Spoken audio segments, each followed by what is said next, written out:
자, 여러분들 이제 죽을 때, 내가 죽을 때 암이 걸렸어. 그럼요, 제일 좋은 건요, 호스피스 병동에 들어가는 거예요. 근데 호스피스 병동은 언제 안 받아주냐? 막 죽기 전에, 일보 직전에 안 받아줘요. 언제 받아주냐? 정신이 온전할 때, 거동이 가능할 때. 그 호스피스 병동에 들어가면은요, 모르핀이 한 대 200원이에요. 마약이 한 대 200원이에요. 그거 마약이요, 원도 한도 없이 놔줘요. 마지막에 호스피스 병동에서는. 그러니까 마지막까지 생각만 바꾸면 마지막까지 원도 한도 없이 마약 맞고 죽을 수 있어. 그래서 이걸 뭐라고 그러냐면은 암성 통증이 없게 해준다는 거예요. 암성 통증이. 근데 여러분들 엄청난 차이가 있어요. 끝까지 살라고 항암제 하잖아요. 그럼 마지막까지 고통스럽게 살다가 죽는 거야. 근데 내가 80이 넘으면, 여러분들 지난번에 삼성의료원에서 조사를 해봤대요. 80이 넘어갖고 항암의 의미가 있느냐 없느냐, 아무 의미가 없다는 거예요. 이렇게나 3개월 후에 죽고 저렇게나 3개월 후에 똑같이 죽는다는 거야. 근데 차라리 모르핀을 맞으면서 암성 통증을 죽여가면서 깨끗하게 마지막 준비하고 떠나는 게 훨씬 낫다는 거예요. 내가 본당 신부할 때 87살 먹은 루시아 할머니 있었어요. 이 할머니 북에서 넘어와갖고 남편 일찍 사별하고 자식 아들 둘 키웠는데 10년 동안 누워 있었어요. 그러니까 10년 동안 누워 있으니 얼마나 힘들어. 그러니까 내가 봉송체 갈 때마다 할머니가, 신부님 나 이제 더 이상 사는 거 싫어. 나 이제 죽어도 여한 없으니까 신부님 하느님하고 친하지 않느냐고. 그러니까 나 좀 빨리 데려가게 해달라고, 기도 좀 해달라고. 그럼 내가 할머니 손 꼭 붙잡고, 할머니 걱정하지 마세요. 내가 성당 가서 어떻게 해볼 테니까 걱정하지 마세요. 맨날 그랬어요. 네 할머니 내가 본당 이제 떠나고 평창 들어갈 때까지 안 돌아가셨어요. 네 할머니 93살에 돌아가셨어요. 근데 그 아들하고 며느리가 마지막에 이제 나한테 와서 어머니 돌아가셨다고 인사 보고하러 왔는데, 그 며느리가 정말로 기가 막힌 얘기를 하더라고요. 신부님, 우리 어머니가 맨날 나 데려가게 해달라고, 나 빨리 죽고 싶다고 새빨간 거짓말이었다는 거예요. 왜 그러냐? 그러니까 93살에 혼수 상태가 돼갖고 이제 분당에 있는 재생병원에 입원을 시켰대요. 그러니까 이제 그 며느리가 성가대원을 했었는데, 성가대원들이 위로를 온 거야. 그 이제 기도를 해주면서 그 안젤라라는 자매가 그 며느리한테 그랬다는 거예요. 아, 이제 이번에는 돌아갔으면 좋겠다고. 이제 할머니 혼수 상태에 있는데 이번엔 돌아가셨으면 좋겠다. 그만 자매님 괴롭히고. 그리고 위로를 하고 갔대요. 근데 이 할머니가 혼수 상태에서 깨어나서 첫 마디가 뭔지 알아요? 안젤라 전현 만나지 말아라. 이게 첫 마디야. 이게 첫 마디.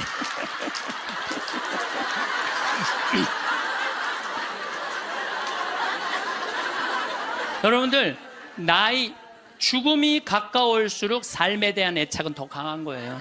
죽음이 가까울수록 삶에 대한 애착은 더 강한 거예요. 그러니까 어머니 사진 찍읍시다, 영정 사진 찍읍시다, 자식들이 못 들이대요. 또 여러분들 그 수상한 그녀라는 거 봤어요? 할머니가 마지막에 예쁠 때 영정 사진 찍는다고 그러잖아요. 네. 본인들도 영정 사진 안 찍어요. 찍으면 죽어야 되는 줄 알고. 그렇게 죽기 싫어하는데 영정 사진 찍어. 그러니까 이제 마지막에 언제 찍느냐면 막 숨 넘어가기 일보 직전에 엄마 영정사진 하나를 준비 못 해놓은 거야. 이걸 찍는 거야, 이걸.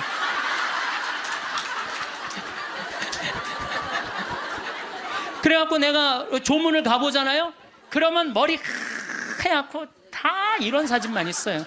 안 그래도 슬픈데 이러고 있으면 더 슬프죠. 얼마나 고생을 하고 죽었길래 저러게 하고 저러고 죽나. 여러분들 영정사진도요, 제일 예뻤을 때 찍어 놓으세요. 지난 시간에 끝에 잠깐 말씀드렸지만은 우리 성 필립보 생태마을은 그렇게 한 사제, 원로 사제께서, 제가 그 강원도 평창에 가서 땅을 보니까 땅이 너무 아름다워요. 그래서 주머니에 돈은 한 푼도 없고 20년 전에, 그래서 우리 교구의 최고의 원로 신부님, 또 내가 사랑하는 선배 신부님한테 찾아가서, 신부님, 제가 거기 생태마을을 꾸미고 싶은데 저는 주머니에 돈이 한 푼도 없습니다.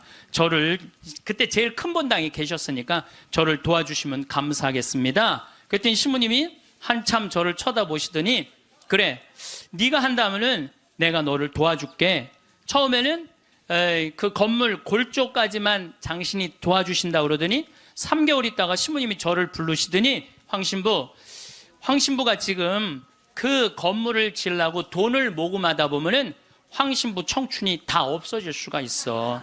그러니까 내가 완성까지 해줄 테니 황 신부는 거기를 아름답게 운영하는 것만 고민하면 좋겠어. 이렇게 선배 신부님이 당신의 모든 걸, 그래서 신부님 돌아가실 때 통장에 내 강론대로 딱 500만 원 남았어요. 진짜로 너무 기적같이 딱 500만 원 남았어, 돌아가실 때. 그래서 그 신부님이 온전히 그 생태마을을 다 꾸미셔서 저한테 선물로 주신 거예요. 그러니까 나는 신부님 너무너무 감사하잖아요. 그래서 마지막에 제가 신부님을 모시고 살았어요. 황토집을 져서 신부님 모시고 살았는데 2012년 5월 17일 저녁 8시 17분에 돌아가셨어요. 근데 신부님이 돌아가시기 전에 몇 번 실수를 하셨어요. 근데 저는 신부님이 이 다리가 이제 불편하니까 제가 마지막에 돌아가는 장면을 다 지켜본 거예요. 다리가 불편하니까 신부님이 거동하는 걸 너무너무 싫어하는 거예요. 그래도 제가 신부님 어떻게 했느냐면, 신부님 움직여야 된다고, 움직이자고. 그래갖고 어떻게 했느냐면은, 나하고 오늘도 부관장 신부가 왔는데, 우리는 매년 부관장 신부가 오잖아요. 그러니까 나하고 부관장 신부가 양쪽에 신부님 팔을 껴. 그리고 거의 들다시피 해갖고 외식을 나가는 거예요. 들다시피. 그럼 신부님이 앉지도 못하면은 양쪽에서 팔을 끼고 들어서 앉혀요. 그러면은 반쯤 누워서 드시죠. 반쯤 누워서 드시는데도 계속 끝까지. 근데 신부님이 마지막에 87살이 되고 마지막 이가 다 다르니까 어떻게 해결을 해드릴 수가 없더라고요. 그러니까 이제 잇몸까지 이제 달아서 이제 없어지는 거죠. 그래, 당신이 몇 번 실수를 하셨어요. 실수를 하셨는데 87살이면 실수해도 그거 험은 아니죠. 근데 그걸 혼자 못 견디더라고요. 그걸 혼자 처리하려고 화장실에서 2시간, 3시간을 그걸 혼자 닦아내고 쓸어낸다고. 그래서 그걸 지켜보니까 안 되겠어. 신부님 병원에 모셔야 되겠다. 이제는 병원에 모실 때가 됐다. 그래갖고 이제 빈센트 병원에 신부님을 모셨죠. 근데 신부님을 모셨는데 나는 이번에 처음 알았어요. 신부님이 씹는 걸 까먹는 치매가 온 거야. 치매가 와도요, 밥을 떠넣어드려도 씹지를 않는 거야. 이게 뭐냐면 곡기 끊는 거예요. 그럼 곡기를 끊으면요, 여러분들 죽을 때 가장 편안하게 죽는 건 곡기 끊고 죽는 거예요. 곡기 끊고 죽는 거예요. 죽을 때 가장 편안하게 죽는 건 곡기를 끊으면요, 내가 이제 마지막 병자성사를 다녀보면은요, 곡기 끊은 할머니 할아버지들은요 신음소리도 안 내요. 신음소리도 안 내고 가만히 주무세요. 계속 주무시고, 여러분들 그렇게 하고 죽을 때요, 마지막에는요, 여러분들 마지막에 죽을 때 황홀하게 죽는 사람들이 있대요. 황홀하게 죽는 사람이 있대요. 그게 신의 마지막 선물인 도파민이 나온대요. 내가 옛날에 강의할 때 그런 얘기 했어요. 사랑할 때 뭐가 나온다고? 도파민이 나온다고 그러니까 바람 많이 피는 사람들이, 도파민 많이 나오는 사람들이 바람 많이 피는 거야. 몸에 60이 넘어도 바람 피는 사람들 있죠? 그런 사람들 조사를 해보면 몸에 도파민 막 나오는 거예요. 새로운 여자 찾아다니는 남자들 보면 도파민 많은 거야. 그만큼 사람을 황홀하게 해준대요. 이게 신이 내린 마지막 선물이래. 그런데 마지막 곡기를 끊고 돌아가시는 분들은 마지막에 도파민이 나와서 죽을 때 굉장히 행복하게 죽을 수 있대요. 그러니까 얼마든지 죽을 때 괴롭게 죽는 것만 생각하실 필요는 없다는 거야. 곡기를 그냥 씹는 걸까? 그래서 이제 물리치료사가 와갖고 계속 씹는 법을 가르쳐 주더라고요. 그래서 우리 신부님 이제 도저히 안 되겠다고 씹는 걸 까먹는 치매가 와서 그 다음 조치를 취해야 되겠다는 거야. 그럼 그 다음 조치를 뭐냐니까 목에 구멍을 뚫는 거라는, 목에 구멍을. 영국 이코노미스트지에서, 발음이 잘 안 나오네. 이코노미스트지에서 죽음의 질을 조사했는데 우리나라가 꼴찌예요. 한국인이 가장 준비 없이 혼란스럽고 많은 고통을 받고 가장 많은 비용을 쓰면서 가장 불행하게 죽어간대요. 한국 사람들이. 이게 딱 맞는 얘기야. 제가 지금 장장 9시간에 걸쳐서 죽음에 대한 얘기를 하죠. 근데 왜 우리는 죽음의 준비가 없이 혼란스러우냐? 끝까지 안 죽으려고 그래요. 끝까지. 죽음 이후의 세계를 바라지 않기 때문에. 우리나라는 여러분들 터키 사람들은 천당 간다고 믿는 비율이 95%라고 제가 얘기했잖아요. 근데 우리나라 사람은 천당 간다고 믿는 비율이 49%밖에 안 되는 거예요. 그러니까 어떻게 해서든지 수단과 방법을 가리지 않고 끝까지 살려고 노력을 하는 거야. 그러니까 죽을 때 준비가 없는 거예요. 죽음을 받아들이지 않은 거야.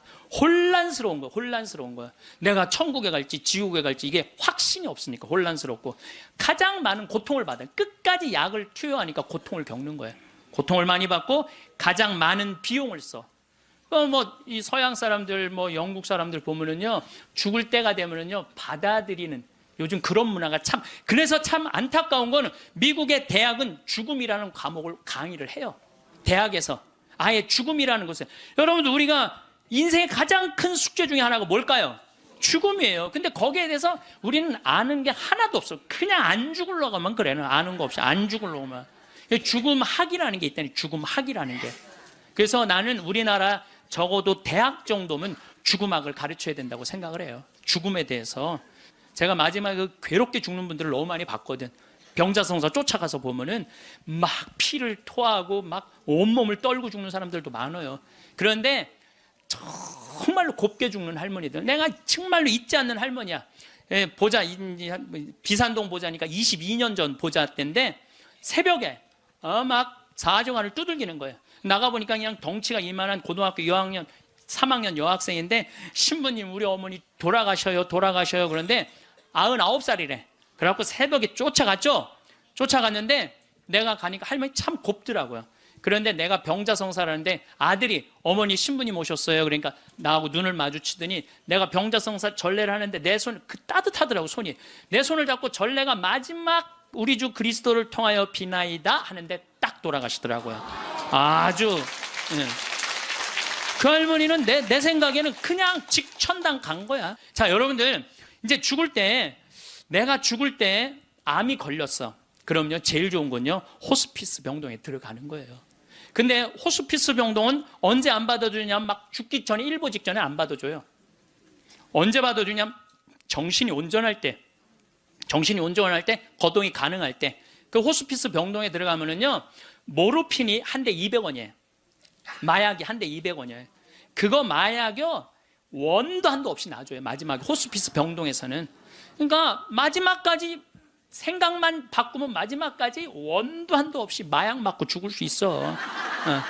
그래서 이걸 뭐라고 그러냐면은 암성 통증이 없게 해준다는 거예요. 암성 통증이. 근데 여러분들, 엄청난 차이가 있어요. 끝까지 살라고 항암제 하잖아요. 그럼 마지막까지 고통스럽게 살다가 죽는 거야. 근데 내가 80이 넘으면, 여러분들, 지난번에 삼성의료원에서 조사를 해봤대요. 80이 넘어갖고 항암의 의미가 있느냐 없느냐, 아무 의미가 없다는 거예요. 이렇게나 3개월 후에 죽고 저렇게나 3개월 후에 똑같이 죽는다는 거야. 근데 차라리 모르핀을 맞으면서 암성 통증을 죽여가면서 깨끗하게 마지막 준비하고 떠나는 게 훨씬 낫다는 거예요. 근데 우리는 안 죽으려고 그래서 문제인 거예요. 안 죽으려고, 끝까지 희망의 끈을 놓지 않는 거지. 자식들이 그게 효도라고 생각하는데 절대 효도가 아니에요. 마지막까지 부모를 괴롭히는 거예요. 그래서 여러분들도 때가 되면은 그냥 호스피스 병동에 들어가서 마약 원도 한도 없이 맞고 죽으셔요. 죽을 때. 어쨌든 이제 신부님이 87세인데 곡기를 끊고 목에 구멍을 뚫고 참 힘든 시간을 보냈어요. 2월 2일 날 입원했으니까 5월 17일 날 돌아가셨거든요. 그런데 여러분들, 3개월 고생하고 죽는 거는요, 가장 행복하게 죽는 거예요. 죽을 때 3개월 정도 고생을 하면은요, 내가 자식 아니야, 우리 신부님한테. 자식인 내가 마저 못한 효도하고, 찾아볼 거 찾아보고, 주위에 만날 사람 다 만나고, 3개월 지나면서부터 지겨워요. 그러니까 3개월만 고생하고 죽는 게 제일 좋은 거예요. 진짜 좋은 건 지쳐서 죽는 거고, 그냥. 그래도 떠나는 게 너무 갑작스럽게 떠나면 자식들이 섭섭하잖아요. 그러니까 3개월 정도 고생하다 죽는다. 근데 우리 신부님은 정확하게 3개월 보름 병원에서 고생을 하셨죠. 이제 월요일 날에 이제 돌아가실 것 같아갖고, 이제 주교님 두 분 다 오시고, 마지막에 이제 인사해야 되니까, 교구청 신부들 다 오고, 또 아들 신부들, 인연 있던 신부들 다 오고, 또 신부님 평생 따르고 존경했던 교우들 다 오고, 그래서 다 왔는데 이제 돌아가실 것 같아갖고, 병원에서도 이제 곧 돌아가실 거라고 그러는데, 다 오고 다 갔는데 밤 12시가 됐는데도 안 돌아가시는 거야. 다 준비하고 이제 떠나보낼 준비 다 했는데, 새벽 2시가 돼도 안 돌아가시는 거예요. 나는 당장 내일부터 또 피정 강의해야 되는데. 그래서 내가 신부님한테 그랬어요. 이제 이렇게 계속 잠만 주무시니까, 신부님, 내가 옆에 지키고 있으면 좋겠는데 아무래도 신부님 안 돌아가실 것 같으니까 나 피정 강의하고 또 올 테니까 그때까지 살아 있으라고. 그리고 나는 이제 강원도 평창에 가서 피정을 계속했는데, 목요일 날 그날은 느낌이 이상하더라고요. 아, 오늘 돌아가실 것 같다. 전화를 계속 해보니까 계속 혼수 상태라고 그러고. 그래서 목요일 날은 강의 2시에 마치고 부관장 신부님한테, 야, 네가 나머지 다 해라. 나 아무래도 오늘 신부님 돌아갈 것 같다. 그래갖고 이제 부지런히 이제 수원 빈센트, 평창에서 빈센트에 또 와갖고 이제 신부님 옆에 이제 한 저녁 7시 됐는데 와서 보니까 멀쩡하게 계신 거예요. 안 돌아가시고. 1시간을 지키고 있는데도 계속 그냥 멀쩡하게 있는 거예요. 그래서 내가 이제 신부님한테 얘기했죠. 신부님, 이제 좀 돌아가셔라. 아니, 내가 장어를 많이 사줘서 안 죽는 거냐. 신부님이 돌아가셔야지 신부님도 편안하고 나도 편안할 거 아니냐. 이제 그냥 신부님 평생 사죄로 60년 동안 살으셨으니까 하느님이 신부님 자리 잘 만들어 놨을 거니까 돌아가셔라. 아, 근데 뭐 3일 동안 혼수 상태에 있던 분이 내가 그 말을 했는데 눈을 딱 뜨는 거예요. 내가 얼마나 깜짝 놀랐는지 몰라. 이분이 워낙 무서운 분이거든요. 아, 눈을 뜨는데 깜짝 놀랐어요. 그랬더니 그 평생 로사하고 가브리엘 신부님 모시던 부부가 그러는 거예요. 아유, 우리 김 신부님이 황 신부님을 사랑하긴 사랑했나 보다고. 저렇게 눈뜨라고 사람들이 수도 없이 와서 얘기했는데도 눈 안 뜨더니 저거 보라고, 황 신부님 얘기하니까 저 눈 뜨는 거 보라고. 그래서 내가 신부님한테 그래서, 신부님, 나는 신부님 때문에 평생 행복했다. 정말 신학생 때부터 참 아껴주셨거든요. 보자 때도 그랬고, 또 내가 새로 막 성당 이제 본당 신부 돼갖고 막 혈기왕성할 때 성당 분가하려고 땅이 나왔는데 그 땅 돈이 2억이나 됐어. 20년 전에. 그런데 2억이 있어야지 그 땅을 딱 잡는데 지금 그 땅이 아주 아파트 한가운데 금싸라기 땅이 됐어요. 나야 뭐 기댈 신부님 그분밖에 없고, 신부님 저 돈 좀 2억 꿔주세요. 그분이요 단 1초도 안 걸리고 내려와. 이마만큼 아끼고 사랑해 주셔서 나한테 얼마나 고마운 분이에요. 평생. 그래서 내가 신부님한테, 신부님 내 평생 내 바람막이고 내 의지가 됐는데 너무너무 고맙다고. 그리고 신부님, 오늘 내가 다 오라고 그랬거든. 신부님 친한 그 사랑했던 분들, 교우들 다 저 눈 좀 마주치라고 다. 그랬더니 내가 시키는 대로 눈을 다 마주치더라고요. 그럼 마지막에 이제 내가 손을 꼭 잡고, 신부님 그건 너무너무 고마웠다고. 근데 신부님이 내 손을 꼭 잡더니 눈을 고다로 숨을 거두시더라고요. 네, 그래서 아니, 나는 우리 신부님처럼만 죽을 때 죽는다면 원도 한도 없겠어요. 원도 한도 없. 그래서 이제 의사가 와갖고 사망 선언을 하더라고요. 그래서 이제 신부님 떠나 보냈어요. 근데 신부님이 그게 문제가 아니야. 신부님하고 평상시에 뭐가 제일 신부님하고 싸웠느냐면 이놈의 영정사진 때문에 제일 싸웠어요. 영정. 나는 신부님이 50살 때 빵똥 모자를 쓰고 곰방대를 탁 물고 흑백 사진인데 너무 멋있더라고요. 신부님 나 이걸로 영정사진 할 거다. 그랬더니 신부님 싫다는 거예요. 왜 싫으냐 그랬더니 신부님이 하시는 말씀이, 무슨 신부가 담배 피는 걸 영정사진으로 하느냐고. 담배 피는 걸 자기 로만 칼라 찬 걸로 하고 싶다는 거. 로만 칼라 찬 걸로. 그래서 60대로 할 거냐 70대로 할 거냐 80대로 할 거냐 그거 갖고 맨날 싸웠어요. 이걸로 할 거냐 저걸로 할 거냐. 그래서 우리 로사하고 가브리엘 형제자매하고 우리 저기 센시하고, 신부님 고를 자격이 없다고. 우리가 그냥 신부님 돌아가시면 우리가 얹어놓으면 그걸로 끝이라고. 예? 아무리 신부님이 살아생전에 대단했더라도 죽으면 뭐 마음에 안 든다고 관뚜껑 열고 나와서 바꿀 거냐. 우리가 할 거다. 근데 결국은 신부님 70살 때 찍은 영정사진으로 하고 이제 내 사무실에 지금 이렇게 걸어놔갖고 내가 저 퇴근합니다. 그리고 요즘도 그렇게 했는데, 우리가 영정사진도 문제예요. 여기 계신 여러분들 영정사진 제대로 준비하는 사람 없어요. 자식들이 여러분들 어머니 영정사진 찍읍시다 하고 여러분들 얼굴 들이대고 사진 찍을 수 있을 것 같아요? 여기 계신 분들 늙으면 죽어야 돼. 이거 새빨간 거짓말이에요. 새빨간 거짓말이에요. 여러분들 영정사진도요 제일 예뻤을 때 찍어 놓으세요. 지금도 보면 다 이뻐요. 지금 보면 다 이뻐. 그럼 예쁘게 화장도 하고 곱게 해서, 뭐 머리가 하얀 분은 꽃모자 쓰면 되잖아. 꽃모자 딱 쓰고 얼마나 좋아요. 여기 어르신, 남자 어르신 분들도 집에 가서 40대, 50대 한번 사진 보세요. 이야, 내가 이렇게 잘생길 때가 있었나? 그 사진으로 하세요. 보세요. 저기 수상한 그녀에서 그 나문희 씨가 이런 말을 해요. 내가 그래도 이쁜 얼굴로 할 때 자식들이 제사할 때 봐도 이쁜 얼굴로 보면 기분 좋다는 거죠. 근데 제사할 때 몇 년 할 건데 그냥 이런 걸로 제사를 할 때 그렇게 해요. 나는 장례미사 때 성가도 마음에 안 들어. 성가도 너무 슬퍼. 뭐 죽는 게 뭐 이렇게 슬프다고. 여러분들, 우리 지금 새로운 보좌 신부님이 기가 막힌 강론을 며칠 전에 하셨어요. 여러분들, 믿음으로 저산도 온 길이, 그거 알죠? 근데 나는 그게 이해가 안 가. 어떻게 아무리 믿음이 강해도 산을 옮길 수 있느냐. 여러분들, 그거 받아들여져요? 나는 이게 뻥치는 것 같아, 아무래도 예수님이. 근데 부관장 신부님이 뭐라고 그랬냐면은, 성모님은 믿음으로 온 우주의 주인을 이 세상에 옮겨놨다는 거예요. 온 우주의 주인을 이 세상에 옮겨놨다. 그게 성모님의 믿음이 아니면 그게 가능했겠냐 이거예요. 시간이 가면 갈수록 성모님이 너무너무 좋은 거야. 그래갖고 나는 본당 신부할 때, 성모의 밤 할 때 5월에 성모님 머리에 장미화관 이렇게 해놓고 교우들이 예쁜 옷 입고 와서 초봉헌하고 그럼 내가 제일 좋아하는 성가 253번이에요. 내 머리를 꾸미오니. 내 머리를 꾸미오리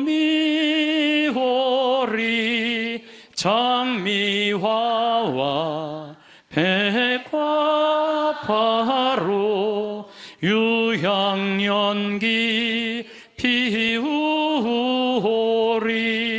마리아여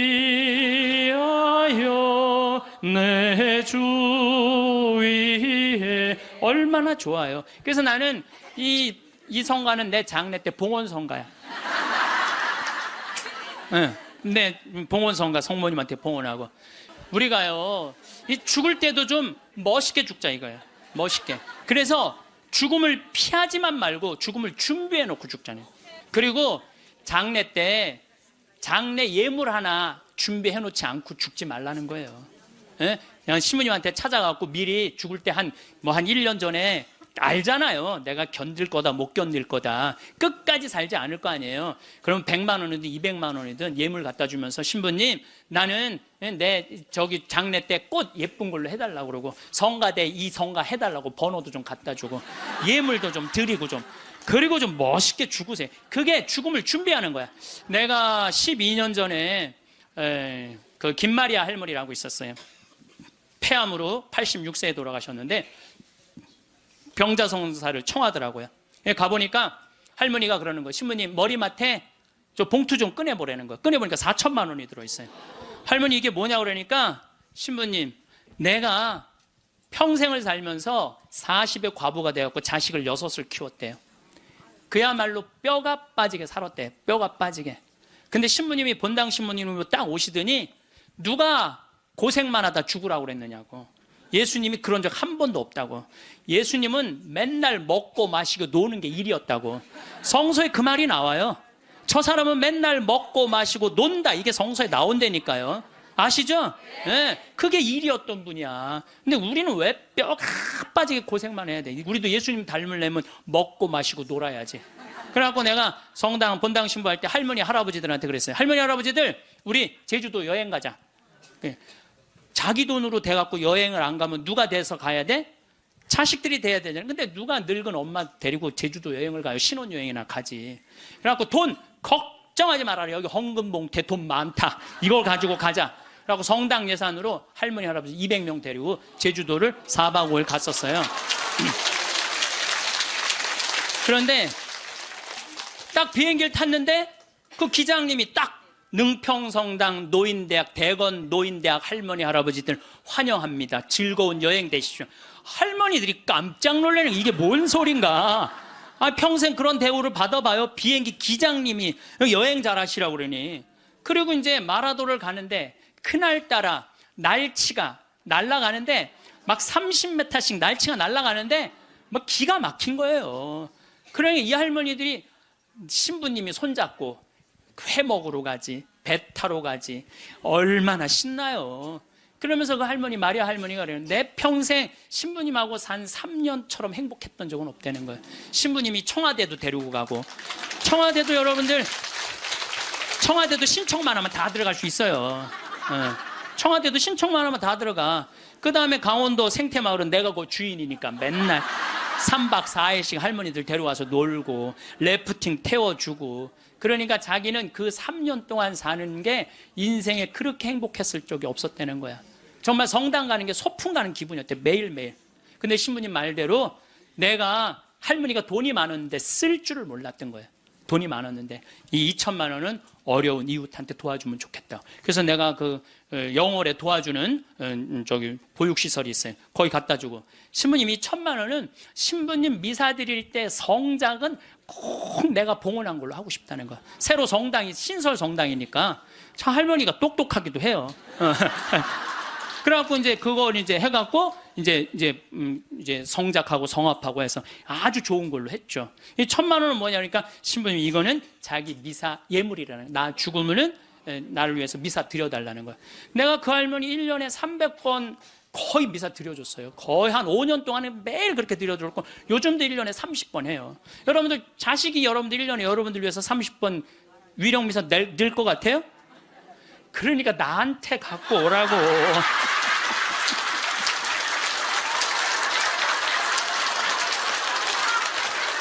이거는 농담이에요.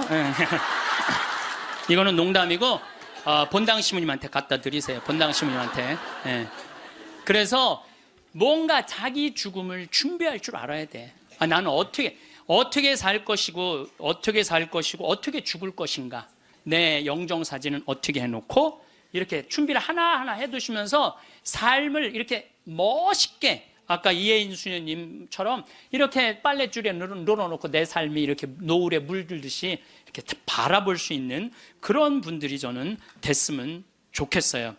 여러분, 우리 생태마을에 매년 이제 정월만 되면 나한테 와갖고 세배를 하는 아이들이 있어요. 내가 얘네들을 언제부터 봤냐, 중학교 3학년 때부터 봤던 애들이야. 그래갖고 저기 다시 또 본당 신부로 가갖고 혼배해주고, 걔네들 난 애들 유아 세례 주고 뭐 다 그랬던 애들인데 아버지 같은가 봐. 근데 사실은 1월 1일에 오면은 나는 1년 동안 에너지를 다 쏟아 넣어갖고 12월 한 25일부터 한 1월 5일까지는 아무도 안 봐요. 내 방에만 있죠. 그냥 혼자 있는 게 너무너무 좋으니까. 그래서 와도 잘 안 놀아줘요. 안 놀아주는데도 20년 동안 변함없이 오는 거야. 마음이 짠하더라고요. 그래서 작년에도 올해도 또 왔고, 작년에 왔길래, 얘들아, 내가 너희들하고 못 놀아줘서 미안해. 너무 내가 지치고 힘들 때 니네들이 와서 못 놀아줘서 미안한데, 대신 2017년 9월 30일부터 10월 9일까지 지금 다 직장 다니니까 황금 연휴야. 내가 그때 너희들이랑 동유럽 여행을 갈게. 그랬더니 얘네들이 너무 신난다는 거야. 그래갖고 얘네들이 벌써 개모임을 시작을 한 거야. 근데 여러분들, 사람이라는 게요, 계획이 있잖아요. 삶이 지겹지가 않아요. 내가 1년 후에 무슨 일을 하고 3년 후에 무슨 일을 할 거라는 계획이 있잖아요. 삶이 지겹지가 않아요. 벌써 이제 1년을 모았대. 자기네들이 무슨 카톡 방도 만들어 놨대. 그래갖고 맨날 그거 뭐 크로아티아를 갈 거냐, 무슨 폴란드를 갈 거냐, 모여서 얘기하는 것만 해도 즐거운 거예요. 모여서 얘기하는 것만 해도. 그래서 여러분들도 계획을 세우세요. 얘네들이 뭐 한 달에 한 20만 원씩 모은대요. 그러면 충분히 갔다 오거든요. 아니 뭐 무슨 사치를 하라고 그래? 낭비를 하라고 그래? 지금 2년 전부터 모아갖고 한 5년 모아갖고 가는 건데, 자기네들이 너무너무 행복하대요. 그래갖고 거기 벌써 20명이나 모였대. 한 10명 데리고 가려고 그랬더니 우리 직원들도 자기네들도 간다는 거야. 네. 저는 여러분들, 제가 요즘 아프리카 봉사를 참 많이 하잖아요. 난 우리 직원들한테 이번 연말에 직원들 회의를 하는데, 직원들한테 너무너무 고마운 게, 얘네들 분유를 대주는 그 기관에서 작년 말로 분유를 끊었대요. 수녀님이 걱정을 하더라고요. 그래서 내가 우리 직원들한테 넌지시 얘기했어요. 야, 거기 분유 우리 잠비아 우리 생태마을 직원들이 모아서 보내주면 안 될까? 그랬더니 직원들이 막 회의를 하더니 30명 직원들이 하겠다고. 보니까 1년 내내 분유를 대줄 수 있겠더라. 우리 직원들이 이렇게 내는 걸 보니까. 우리 또 보좌 신부님은 11조를 또 한대요. 신부된 지 1년밖에 안 된 신부인데 자기는 꼭 11조를 하나님한테 봉헌한대요. 전 신부는 안 그래도 되는데 굳이. 그럼 보좌 신부가 이제 한 달에 이제 10만 원씩 내놓을 것 같아 보니까. 그러니까 뭐 이 합치면은 걔네들 뭐 분유 충분하게 먹을 수 있을 것 같아. 그래서 여러분들도 아프리카 가는 거를 멀게 생각하지 마세요. 아프리카 여러분들 얼마면 가느냐? 비행기가 한 230만 원이야. 그리고 여러분들 한 달에 30만 원이면 여러분들 먹는 거 충분히 떨어져요. 30만 원만. 그럼 230만 원에 30만 원이면 360만 원 아니에요. 그렇죠? 600만 원. 그리고 400만 원은 거기다 주고 1000만 원만 있어도 아프리카 1년 갔다 올 수 있어요. 거기 가면 여러분들 할 일 너무너무 많아요. 지금 옥수수가 막 자란대. 풀도 뽑고 또 애들도 씻겨주고 병원 청소도 해주고 또 내가 이제 이번 여름에 대학생 40명을 데리고 아프리카에 갈 거예요. 여러분들 자녀들 또 이 방송을 보는 분들 중에서 원한다면 아프리카 우리 생태마을로 자원해 주세요. 그리고 이번에는 가갖고 우리 문화교류도 할 거야. 또 안과 선생님 많이 필요해요. 안과 선생님들도 있으면 자원을 해주면은 여러분들 가갖고 1년 아프리카, 여러분들 생각 60살 되면요. 제가 얘기했잖아요. 이 0.7년 곱하면 6, 7이 42야. 42살이야. 42살에 한국에서 그냥 이 1년 1,000만 원 써요. 1년 1,000만 원 쓰신다니까. 그러니까 그거 가지고 내 생각에는 아프리카 가서 1년 동안 봉사활동 하고 오잖아요. 여러분들 삶이 달라져요. 완전히 달라진다는 내가 확신합니다. 남을 위해서 한번 인생을 살아보잖아요. 남을 위해서 사는 것처럼 의미가 있는 게, 내가 그 치과 의사 선생님들이 사실은 일주일을 비우면은요, 치과는 돈이 얼마야. 근데 첫 해는 2분을 데리고 갔는데 조금 좀 미안하더라고요. 근데 둘째 데리고 갔는데 자기네들이 너무 행복해하는 거야. 근데 지난 월요일 날 그 선생님들 모였는데 더 많이 끌어모아갖고 간다는 거예요. 막 가슴이 설렌다는 거예요. 자기네들 한 주면 2천만 원, 3천만 원 돈을 못 버는 건데 막 설렌다는 거예요. 남을 도와주고 어려운 사람을 위해서 자기가 무언가 할 수 있다는 건요, 인생이 즐거운 거야. 여러분들 이 세상 살면서 나만을 위해서 살다 가면 그 얼마나 어리석은 일이에요. 이웃을 위해서도 좀 살고, 그런 설계를 한번 해보라는 거예요. 나도 한번 아프리카 한 1년 가갖고 봉사활동 한번 해봐야 되겠다.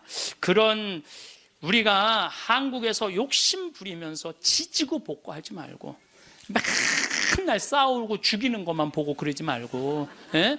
좀 그 아름다운 데 가갖고 수녀님들하고 같이 기도도 좀 하고, 그 아프리카 수사님 수녀님들 많으시거든요. 그 수녀님들하고 얘기도 좀 하고, 영어 안 돼도 다 통해요. 걱정하지 마세요. 말 안 해도 다 통하니까 걱정하지 마시고, 내가 한번 그런 도전을 해보면은요, 사는 게 즐거울 거야. 근데 그냥 오늘이 저날이고 저날이 이날이고 이런 사람들은요, 사는 게 너무너무 재미없어요. 예. 운이 좋아질 때나 나빠질 때는 제일 먼저 얼굴 관상에 나타납니다.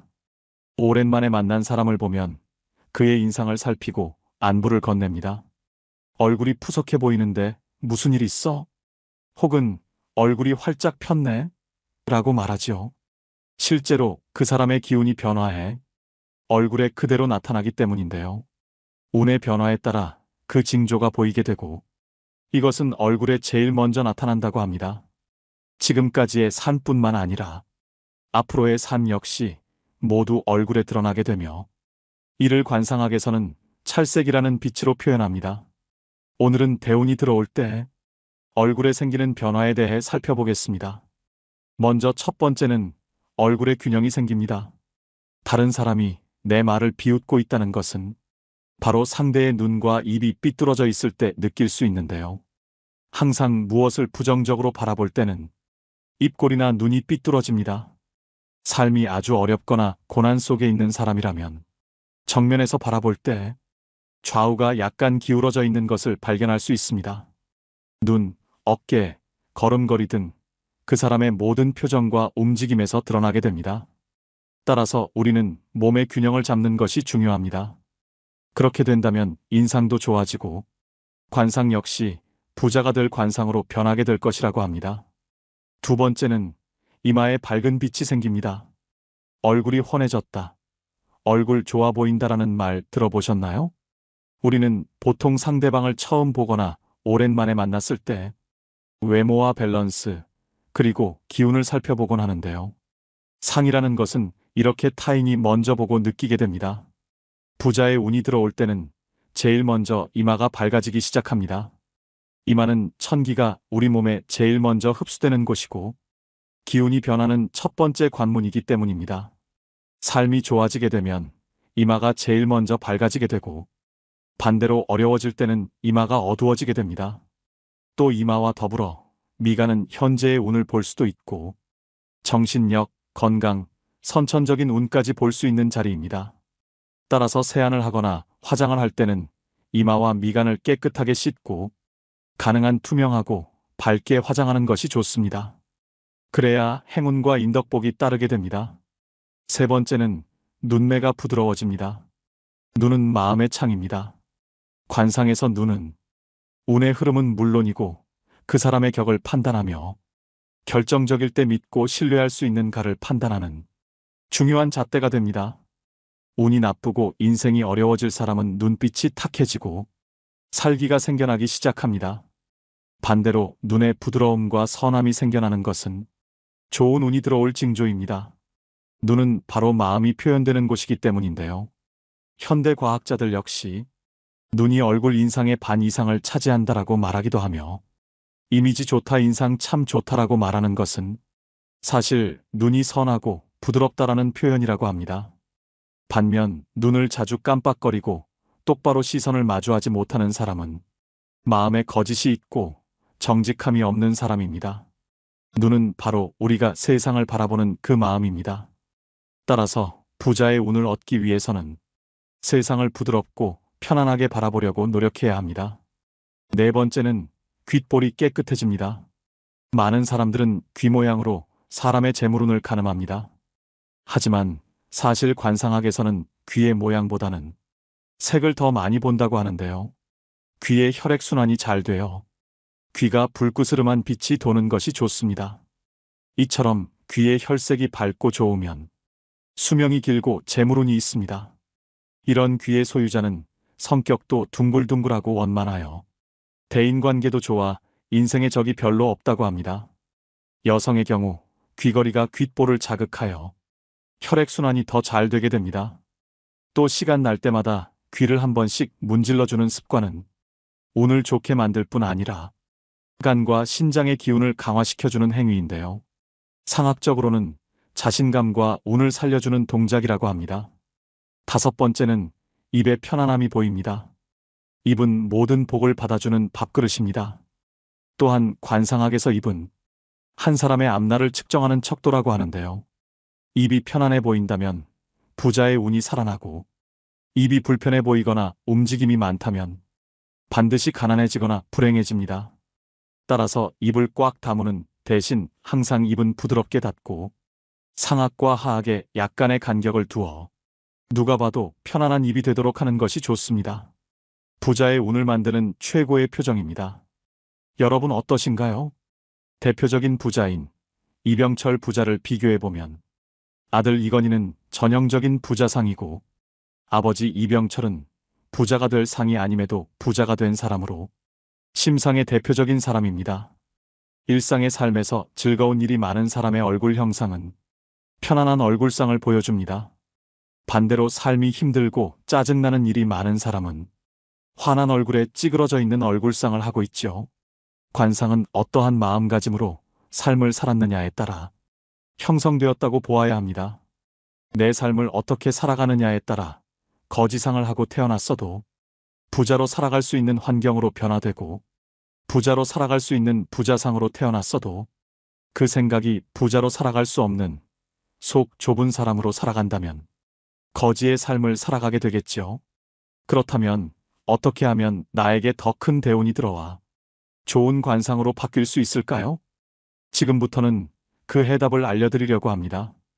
영상 끝까지 시청하시고 그대로 실천하신다면 여러분의 인생에 말년복과 재물복이 터지는 좋은 운이 찾아올 것입니다. 인간의 운은 좋고 나쁨, 행복과 불행은 단연 먹고 마시는 것을 절제할 수 있느냐 없느냐에 따라 결정된다는 것을 빨리 깨달아야 합니다.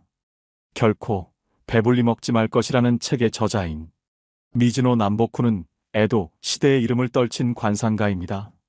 당시 평균 수명이 40대 중반이었던 시대에 78세까지 장수한 인물인데요. 그는 성공과 장수가 음식의 절제에 있음을 가르치며 3,000명의 제자가 있었습니다. 어린 시절 한량으로 떠돌다 감옥에 갔을 때 범죄자의 얼굴과 생김새에 공통점이 있음을 발견합니다. 그 후 1년 동안 보리와 콩만으로 식사를 계속하고 오면 절의 입문을 허락하겠다는 어느 주지스님의 조언에 따라 이때부터 본격적인 관상가로서의 길을 걷게 됩니다. 그 이후 단식과 어려운 고행으로 깨달음에 이르렀는데 사람의 운명은 관상이 아니라 먹는 음식에 달렸음을 깨닫게 됩니다. 관상은 변하고 바뀌는 것이지만 음식의 절제로 빚어진 복은 지속적이었기 때문인데요. 왜 재물이 쌓이지 않는 걸까? 왜 가정에 행복이 머물지 못하는가? 소식은 어떻게 부와 장수를 불러오는가? 모든 사람이 궁금해하는 이 질문에 대한 명쾌한 해답과 실천 방법을 알려드리겠습니다. 식사의 절제라는 것은 보통 사람에게는 매우 어려운 일입니다. 배가 모두 차지하는 상태에서 숟가락을 내려놓는 일은 보통 사람에게 힘든 일이나 성공과 출세, 발전과 행복, 하늘의 운과 부귀영화, 자식과 가문의 안정, 건강하고 긴 수명을 바란다면 못할 것도 없는 일 아니겠습니까? 자녀의 관상이 궁색해 보이는 빈상으로 태어났더라도 그 부모가 음식을 절제하면 그 관상이 변하게 됩니다. 몇 끼마다 한 숟가락의 음식이라도 덜어 남을 도우면 자신뿐만 아니라 자식의 빈상도 복상으로 변하는 것이 자연의 이치입니다. 음식은 생명의 원천이며 평생의 행운과 불운이 모두 음식에서 비롯돼 나오는 것입니다. 음식을 절제하는 사람은 타고난 인상이 좋지 않아도 운이 좋은 사람이 많습니다. 좋은 인상을 갖고 있지만 음식을 절제하지 않고 산 사람은 여러 면에서 부족함이 계속되고 생로병사가 끊이지 않으며 늙어서까지 불행해집니다. 여기서 말하는 절제란 적게 먹는 것 외에도 규칙적인 식사가 포함됩니다. 잠들고 일어나는 시간이 하늘의 태양이 뜨고 지는 시간에 맞춰 있지 않는 사람은 먹는 시간도 먹는 양도 절제된 규칙이 없습니다. 이런 사람은 하늘로부터 받은 타고난 할당량보다 더 먹지 못하고 오히려 줄어듭니다.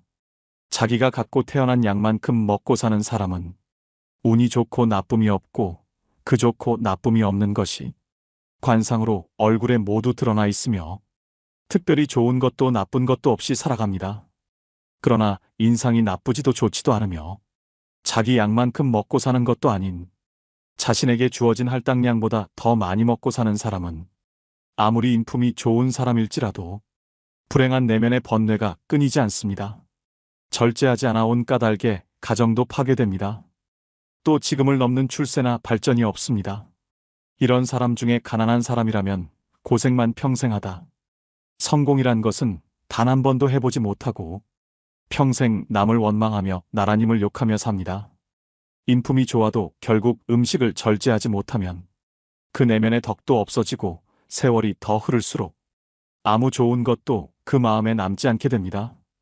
비록 가난한 관상을 가졌어도 절제하는 사람만이 장수하고 더 먹을 수 있으며 행운을 이어가게 되는 것입니다. 평생 가정이 안정되고 그로부터 늙어서도 운이 좋은 사람으로 남게 됩니다. 약해 보여도 병에 걸리지 않는 노년은 덤으로 얻게 됩니다. 여기까지 다루고 있는 내용에서 중요한 한 가지 핵심은 바로 음식에 모든 기흉화복이 있다는 메시지인데요.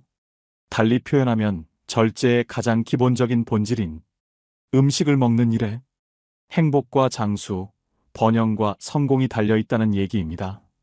자신이 원하는 것을 이루기 위해서는 기본적으로 자기 절제가 필요합니다. 자신을 훈련함으로써 자신이 삶에서 진정 원하는 것을 얻을 수 있는 힘을 갖게 됩니다. 오늘날 사람들은 즉각적인 만족을 원합니다. 점점 더 자극적인 음식을 원하며 먹는 순간 기분이 좋아집니다.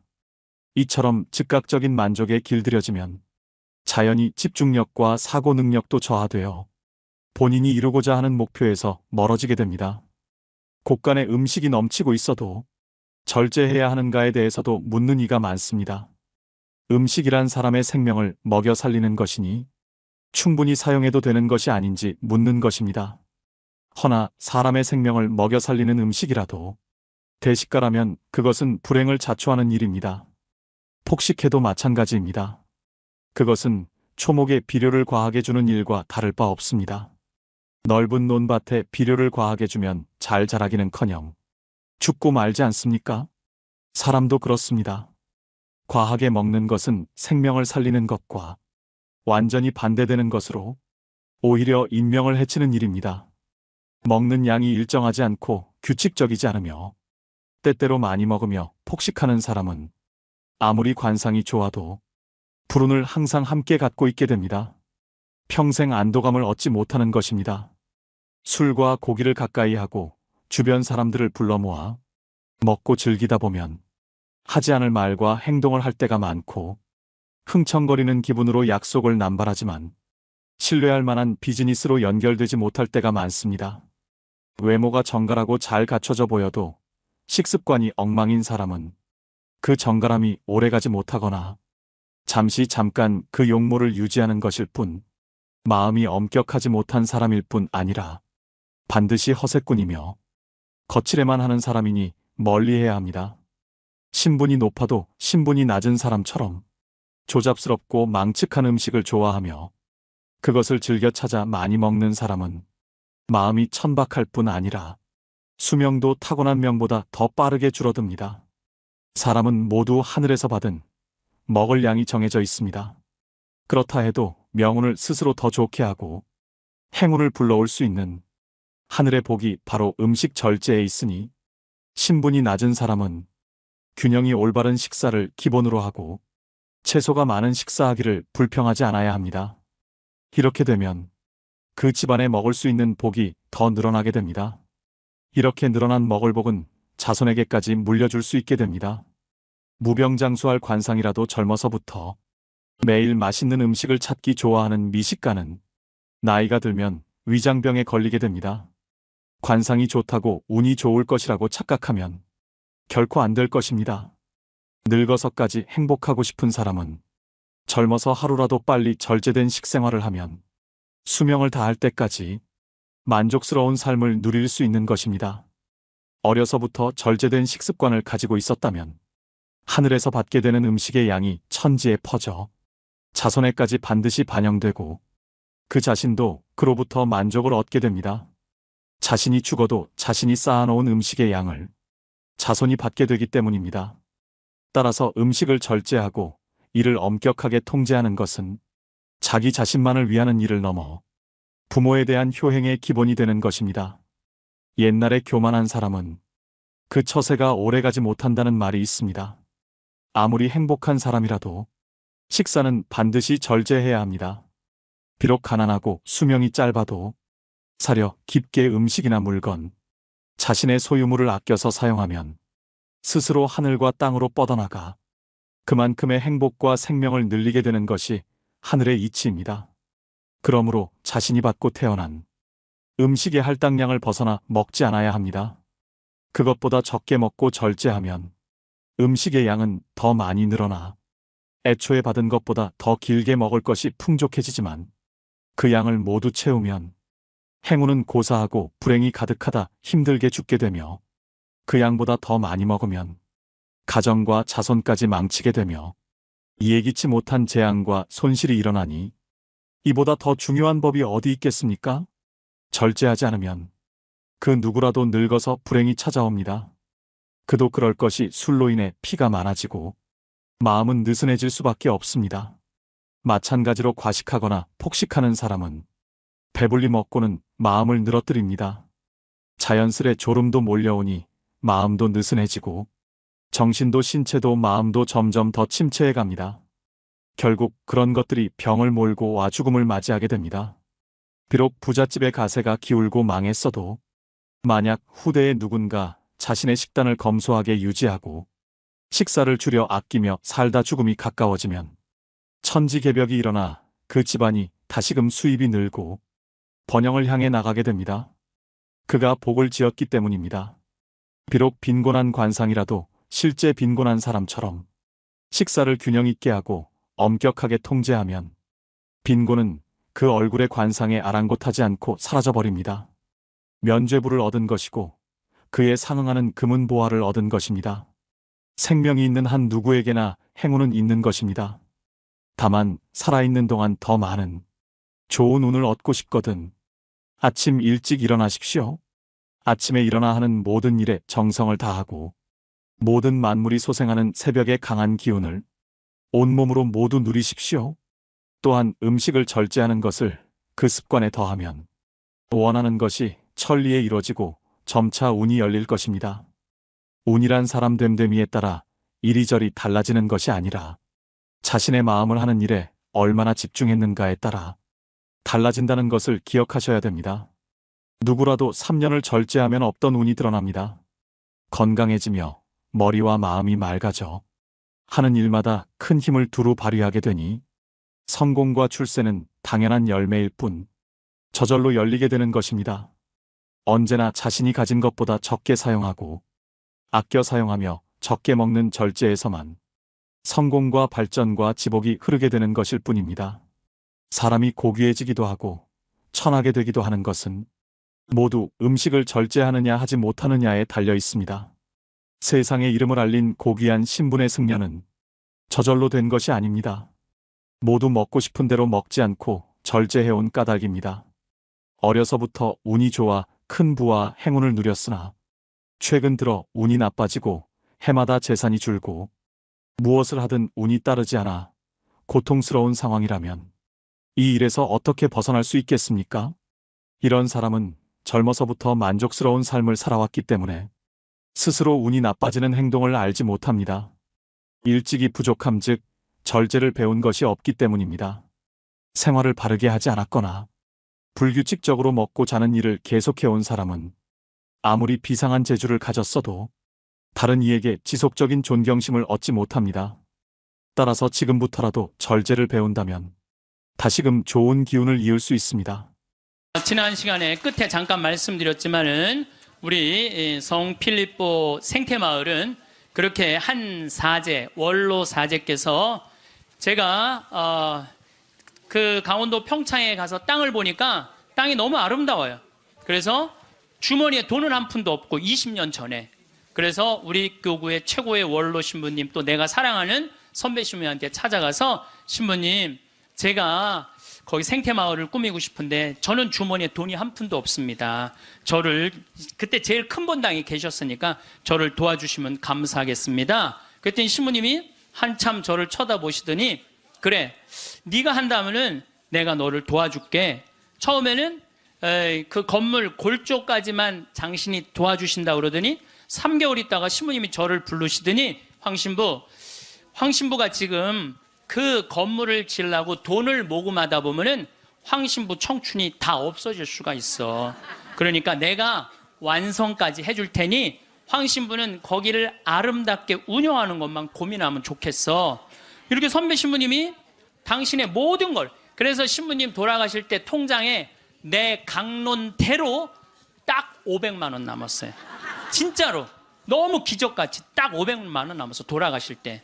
그래서 그 신부님이 온전히 그 생태마을을 다 꾸미셔서 저한테 선물로 주신 거예요. 그러니까 나는 신부님 너무너무 감사하잖아요. 그래서 마지막에 제가 신부님을 모시고 살았어요. 황토집을 줘서 신부님 모시고 살았는데 2012년 5월 17일 저녁 8시 17분에 돌아가셨어요. 근데 신부님이 돌아가시기 전에 몇 번 실수를 하셨어요. 근데 저는 신부님이 다리가 이제 불편하니까 제가 마지막에 돌아가는 장면을 다 지켜본 거예요. 다리가 불편하니까 신부님이 거동하는 걸 너무너무 싫어하는 거예요. 그래도 제가 신부님 어떻게 했느냐면 신부님 움직여야 된다고 움직이자고 그래갖고 어떻게 했느냐면은 나하고 오늘도 부관장 신부가 왔는데 우리는 매년 부관장 신부가 오잖아요. 그러니까 나하고 부관장 신부가 양쪽에 신부님 팔을 껴 그리고 거의 들다시피 해갖고 외식을 나가는 거예요. 들다시피. 그럼 신부님이 앉지도 못하면은 양쪽에서 팔을 끼고 들어서 앉혀요. 그러면은 반쯤 누워서 드시죠. 반쯤 누워서 드시는데도 계속 끝까지.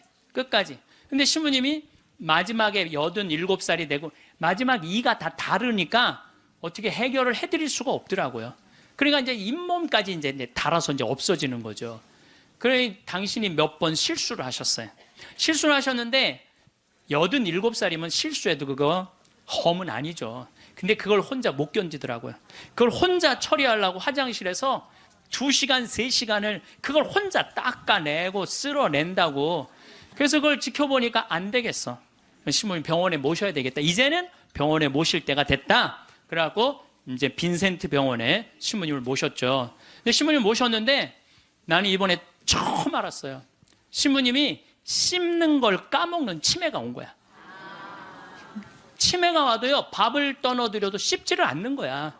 이게 뭐냐면 곡기 끊는 거예요. 그럼 곡기를 끊으면요, 여러분들 죽을 때 가장 편안하게 죽는 건 곡기 끊고 죽는 거예요. 곡기 끊고 죽는 거예요. 죽을 때 가장 편안하게 죽는 건 곡기를 끊으면요, 내가 이제 마지막 병자성사를 다녀보면은요, 곡기 끊은 할머니 할아버지들은요 신음소리도 안 내요. 신음소리도 안 내고 가만히 주무세요. 계속 주무시고 여러분들 그렇게 갖고 죽을 때요, 마지막에는요, 여러분들 마지막에 죽을 때 황홀하게 죽는 사람들이 있대요. 황홀하게 죽는 사람이 있대요. 그게 신의 마지막 선물인 도파민이 나온대요. 내가 옛날에 강의할 때 그런 얘기 했어요. 사랑할 때 뭐가 나온다고? 도파민이 나온다고 그러니까 바람 많이 피는 사람들이 도파민 많이 나오는 사람들이 바람 많이 피는 거야.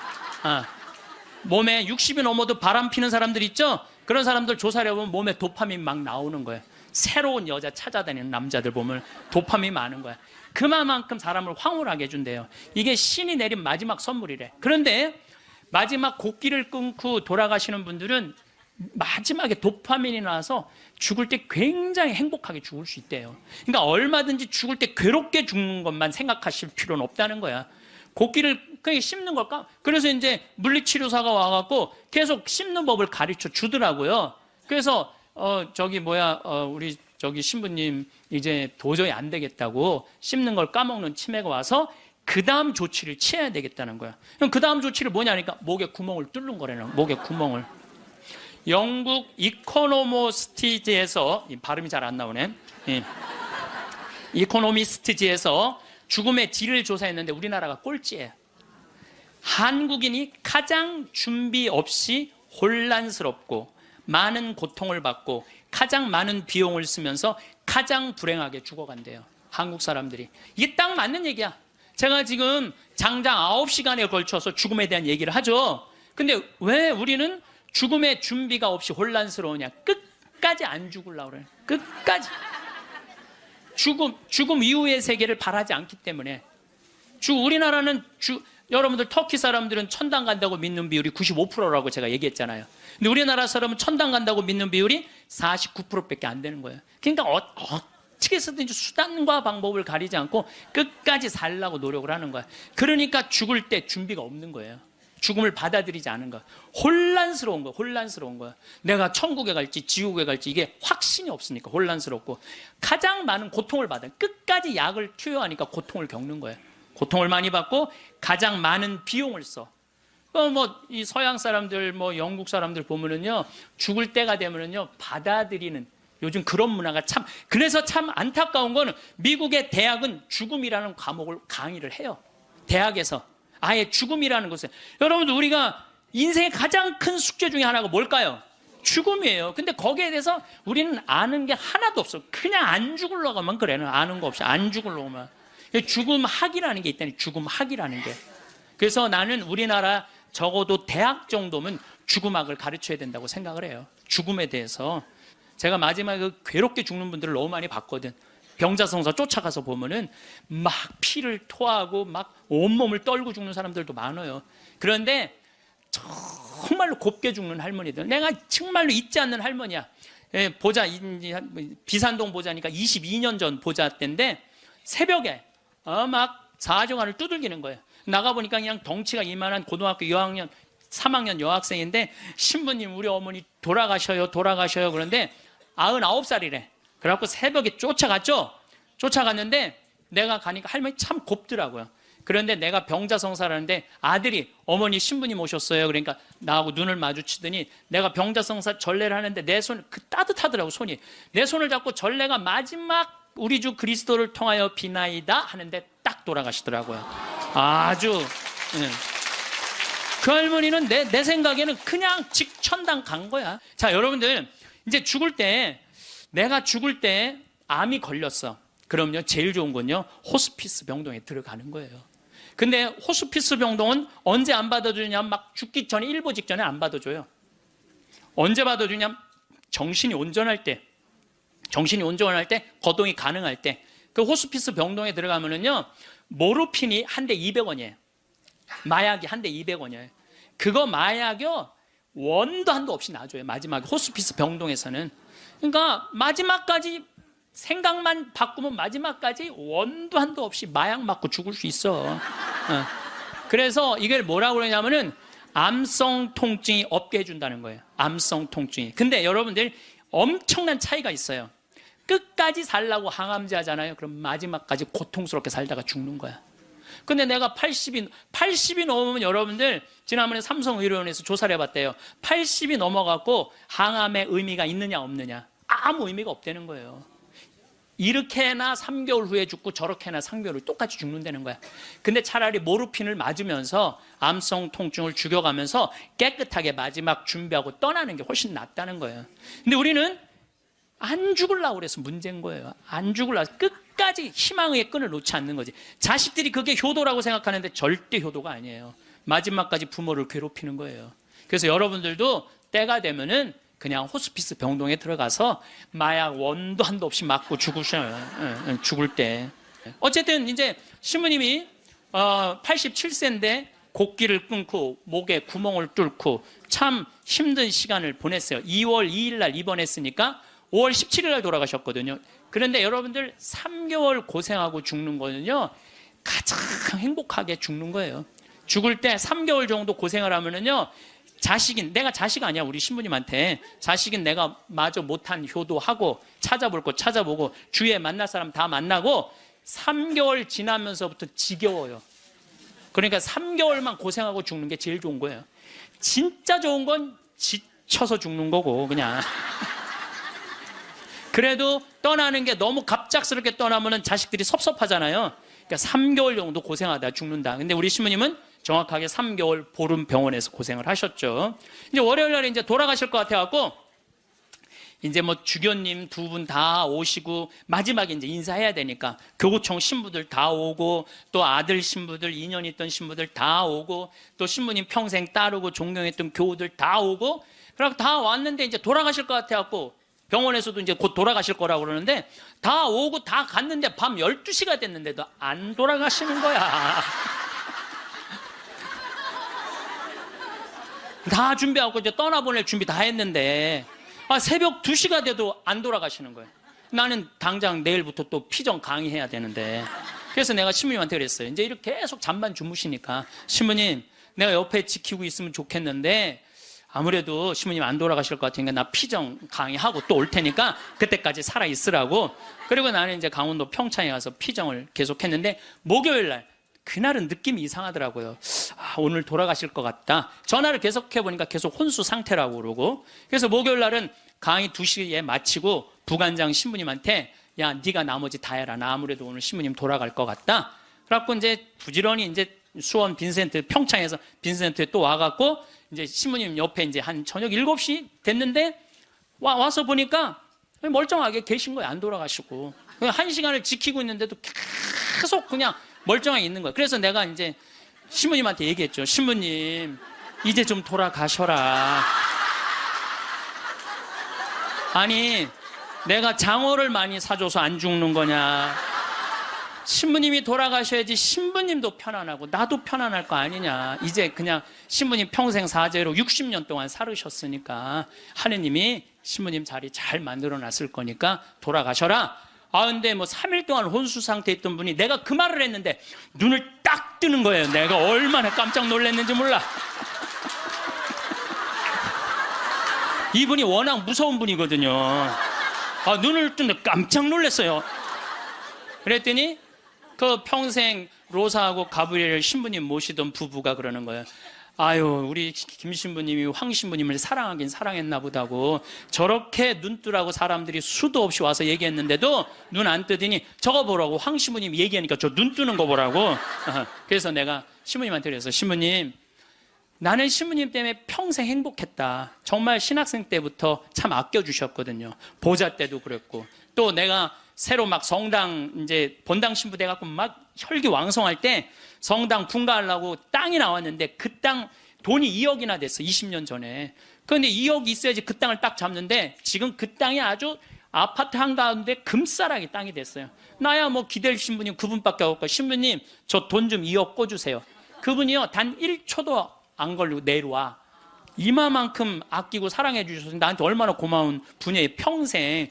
그래서 내가 신부님한테 신부님 내 평생 내 바람막이고 내 의지가 됐는데 너무너무 고맙다고. 그리고 신부님 오늘 내가 다 오라고 그랬거든. 신부님 친한 그 사랑했던 분들, 교우들 다 저 눈 좀 마주치라고 다. 그랬더니 내가 시키는 대로 눈을 다 마주치더라고요. 그럼 마지막에 이제 내가 손을 꼭 잡고 신부님 그건 너무너무 고마웠다고. 근데 신부님이 내 손을 꼭 잡더니 눈을 고다로 숨을 거두시더라고요. 네, 그래서 아니, 나는 우리 신부님처럼만 죽을 때 죽는다면 원도 한도 없겠어요. 원도 한도 없. 그래서 이제 의사가 와갖고 사망 선언을 하더라고요. 그래서 이제 신부님 떠나 보냈어요. 근데 신부님이 그게 문제가 아니야. 신부님하고 평상시에 뭐가 제일 신부님하고 싸웠느냐면 이놈의 영정사진 때문에 제일 싸웠어요. 영정.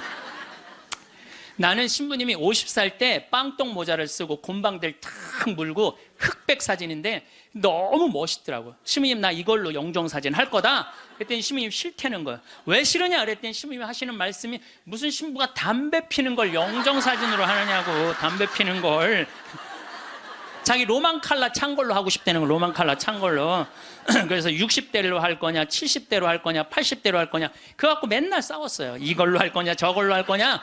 그래서 우리 로사하고 가브리엘 형제자매하고 우리 센시하고 신부님 고를 자격이 없다고. 우리가 그냥 신부님 돌아가시면 우리가 얹어놓으면 그걸로 끝이라고. 예? 아무리 신부님이 살아생전에 대단했더라도 죽으면 뭐 마음에 안 든다고 관뚜껑 열고 나와서 바꿀 거냐. 우리가 할 거다. 근데 결국은 신부님 70살 때 찍은 영정사진으로 하고 이제 내 사무실에 지금 이렇게 걸어놔갖고 내가 저 퇴근합니다. 그리고 요즘도 그렇게 했는데 우리가 영정사진도 문제예요. 여기 계신 여러분들 영정사진 제대로 준비하는 사람 없어요. 자식들이 여러분들 어머니 영정사진 찍읍시다 하고 여러분들 얼굴 들이대고 사진 찍을 수 있을 것 같아요? 여기 계신 분들 늙으면 죽어야 돼. 이거 새빨간 거짓말이에요. 새빨간 거짓말이에요. 여러분들 영정사진도요 제일 예뻤을 때 찍어 놓으세요. 지금도 보면 다 이뻐요. 지금 보면 다 이뻐. 그럼 예쁘게 화장도 하고 곱게 해서 뭐 머리가 하얀 분은 꽃모자 쓰면 되잖아. 꽃모자 딱 쓰고 얼마나 좋아요. 여기 어르신 남자 어르신 분들도 집에 가서 40대 50대 한번 사진 보세요. 이야 내가 이렇게 잘생길 때가 있었나. 그 사진으로 하세요. 보세요. 수상한 그녀에서 그 나문희 씨가 이런 말을 해요. 내가 그래도 이쁜 얼굴로 할 때 자식들이 제사할 때 봐도 이쁜 얼굴로 보면 기분 좋다는 거죠.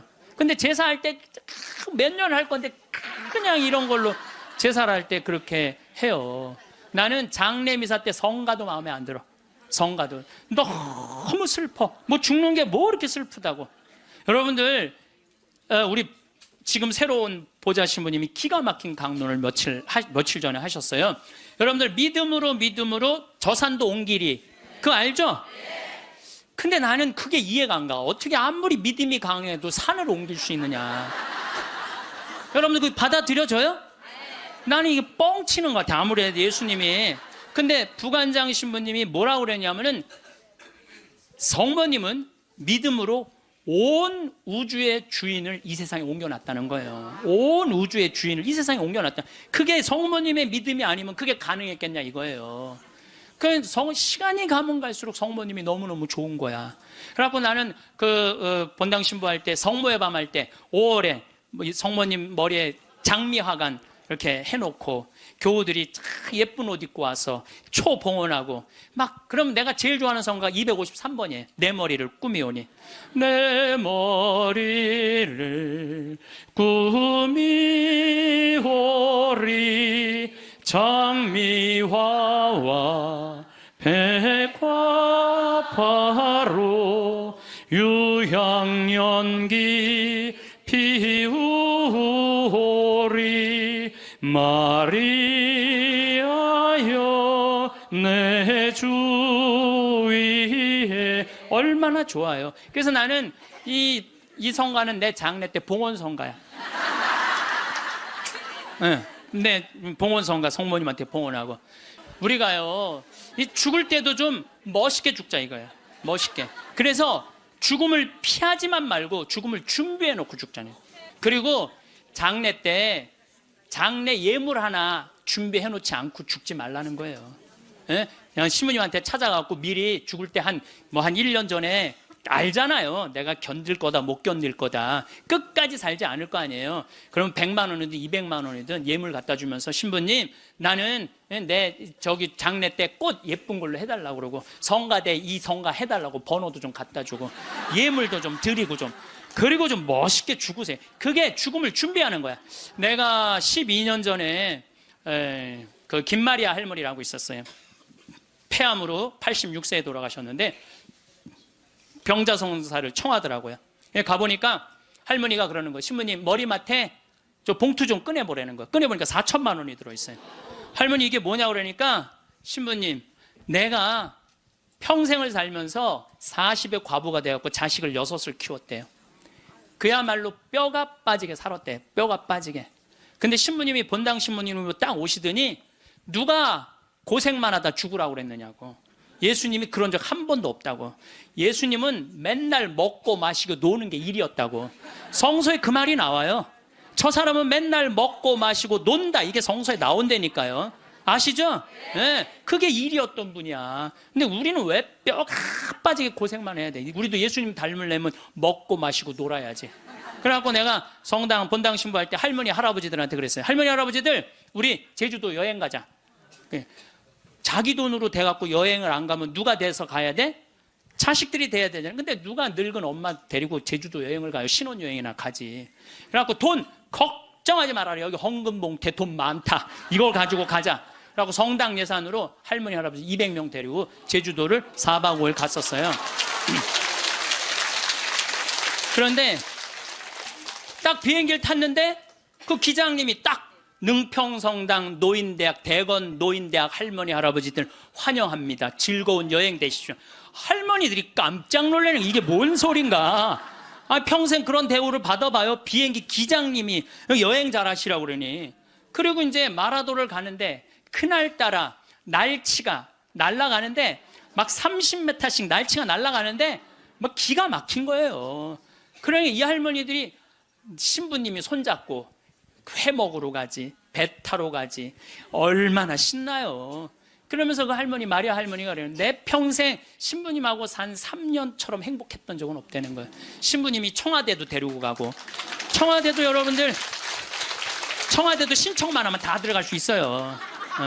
청와대도 신청만 하면 다 들어가. 그 다음에 강원도 생태마을은 내가 그 주인이니까 맨날 3박 4일씩 할머니들 데려와서 놀고, 래프팅 태워주고, 그러니까 자기는 그 3년 동안 사는 게 인생에 그렇게 행복했을 적이 없었다는 거야.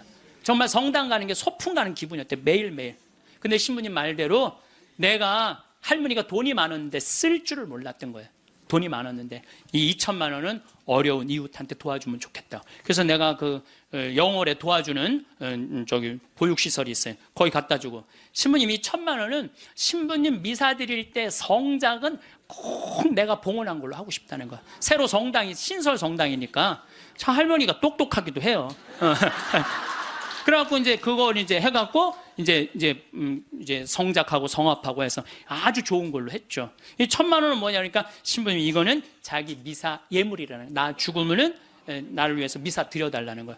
내가 그 할머니 1년에 300번 거의 미사 드려줬어요. 거의 한 5년 동안에 매일 그렇게 드려줬고, 요즘도 1년에 30번 해요. 여러분들 자식이 여러분들 1년에 여러분들 위해서 30번 위령 미사 낼 것 같아요? 그러니까 나한테 갖고 오라고.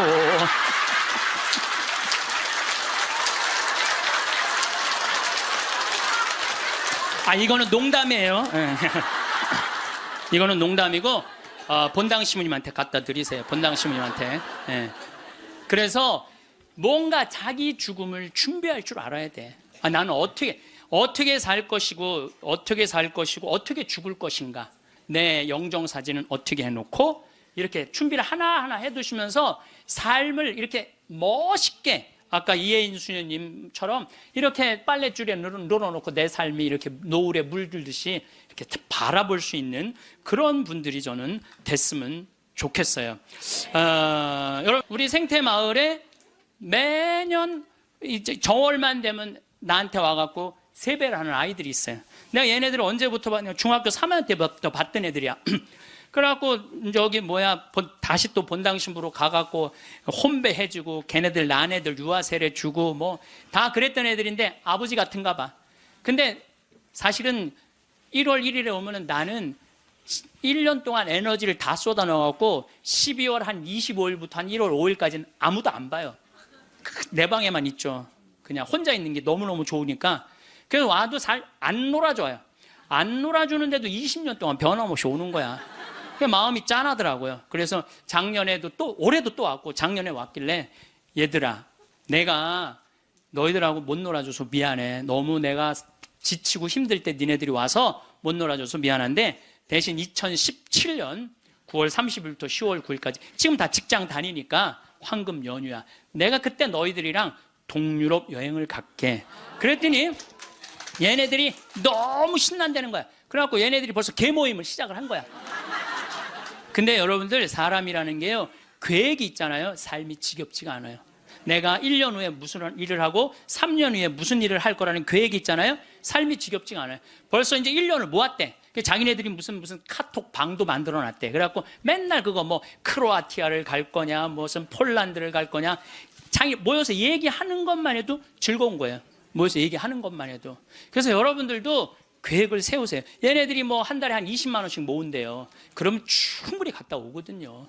아니 뭐 무슨 사치를 하라고 그래? 낭비를 하라고 그래? 지금 2년 전부터 모아갖고 한 5년 모아갖고 가는 건데 자기네끼리 너무너무 행복하대요.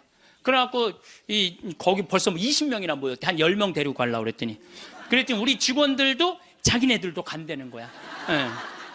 저는 여러분들, 제가 요즘 아프리카 봉사를 참 많이 하잖아요. 난 우리 직원들한테 이번 연말에 직원들 회의를 하는데 직원들한테 너무너무 고마운 게, 얘네들 분유를 대주는 그 기관에서 작년 말로 분유를 끊었대요. 수녀님이 걱정을 하더라고요. 그래서 내가 우리 직원들한테 넌지시 얘기했어요. 야, 거기 분유 우리 잠비아 우리 생태마을 직원들이 모아서 보내주면 안 될까? 그랬더니 직원들이 막 회의를 하더니 30명 직원들이 하겠다고. 보니까 1년 내내 분유를 대줄 수 있겠더라. 우리 직원들이 이렇게 내는 걸 보니까. 우리 또 보좌 신부님은 11조를 또 한대요. 신부된 지 1년밖에 안 된 신부인데 자기는 꼭 11조 하나님한테 봉헌한대요. 전 신부는 안 그래도 되는데 굳이. 그럼 보좌 신부가 이제 한 달에 이제 10만 원씩 내놓을 것 같아 보니까. 그러니까 뭐 합치면은 걔네들 뭐 분유 충분하게 먹을 수 있을 것 같아. 그래서 여러분들도 아프리카 가는 거를 멀게 생각하지 마세요. 아프리카 여러분들 얼마면 가느냐? 비행기가 한 230만 원이야. 그리고 여러분들 한 달에 30만 원이면 여러분들 먹는 거 충분히 떨어져요. 30만 원만. 그럼 230만 원에 30만 원이면 360만 원 아니에요. 그렇죠? 600만 원. 그리고 400만 원은 거기다 주고 1000만 원만 있어도 아프리카 1년 갔다 올 수 있어요. 거기 가면 여러분들 할 일 너무너무 많아요. 지금 옥수수가 막 자란대. 풀도 뽑고 또 애들도 씻겨주고 병원 청소도 해주고, 또 내가 이제 이번 여름에 대학생 40명을 데리고 아프리카에 갈 거예요. 여러분들 자녀들 또 이 방송을 보는 분들 중에서 원한다면 아프리카 우리 생태마을로 자원해 주세요. 그리고 이번에는 가갖고 우리 문화교류도 할 거야. 또 안과 선생님 많이 필요해요. 안과 선생님들도 있으면 자원을 해주면은 여러분들 가갖고 1년 아프리카, 여러분들 생각 60살 되면요, 제가 얘기했잖아요. 이 0.7년 곱하면 6, 7이 42야. 42살이야. 42살에 한국에서 그냥 이 1년에 1년 1,000만 원 써요. 1년 1,000만 원 쓰신다니까. 그러니까 그거 가지고 내 생각에는 아프리카 가서 1년 동안 봉사활동 하고 오잖아요. 여러분들 삶이 달라져요. 완전히 달라진다는 내가 확신합니다. 예. 남을 위해서 한번 인생을 살아보잖아요. 남을 위해서 사는 것처럼 의미가 있는 게, 내가 그 치과 의사 선생님들이 사실은 일주일을 비우면은요, 치과는 돈이 얼마야.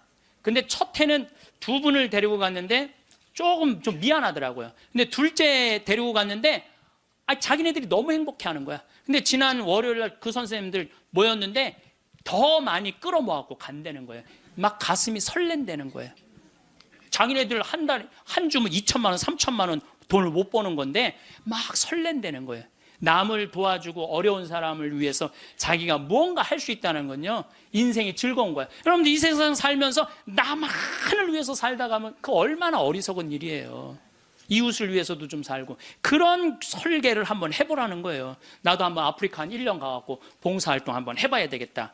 그런, 우리가 한국에서 욕심 부리면서 지지고 볶고하지 말고, 맨날 싸우고 죽이는 것만 보고 그러지 말고, 예?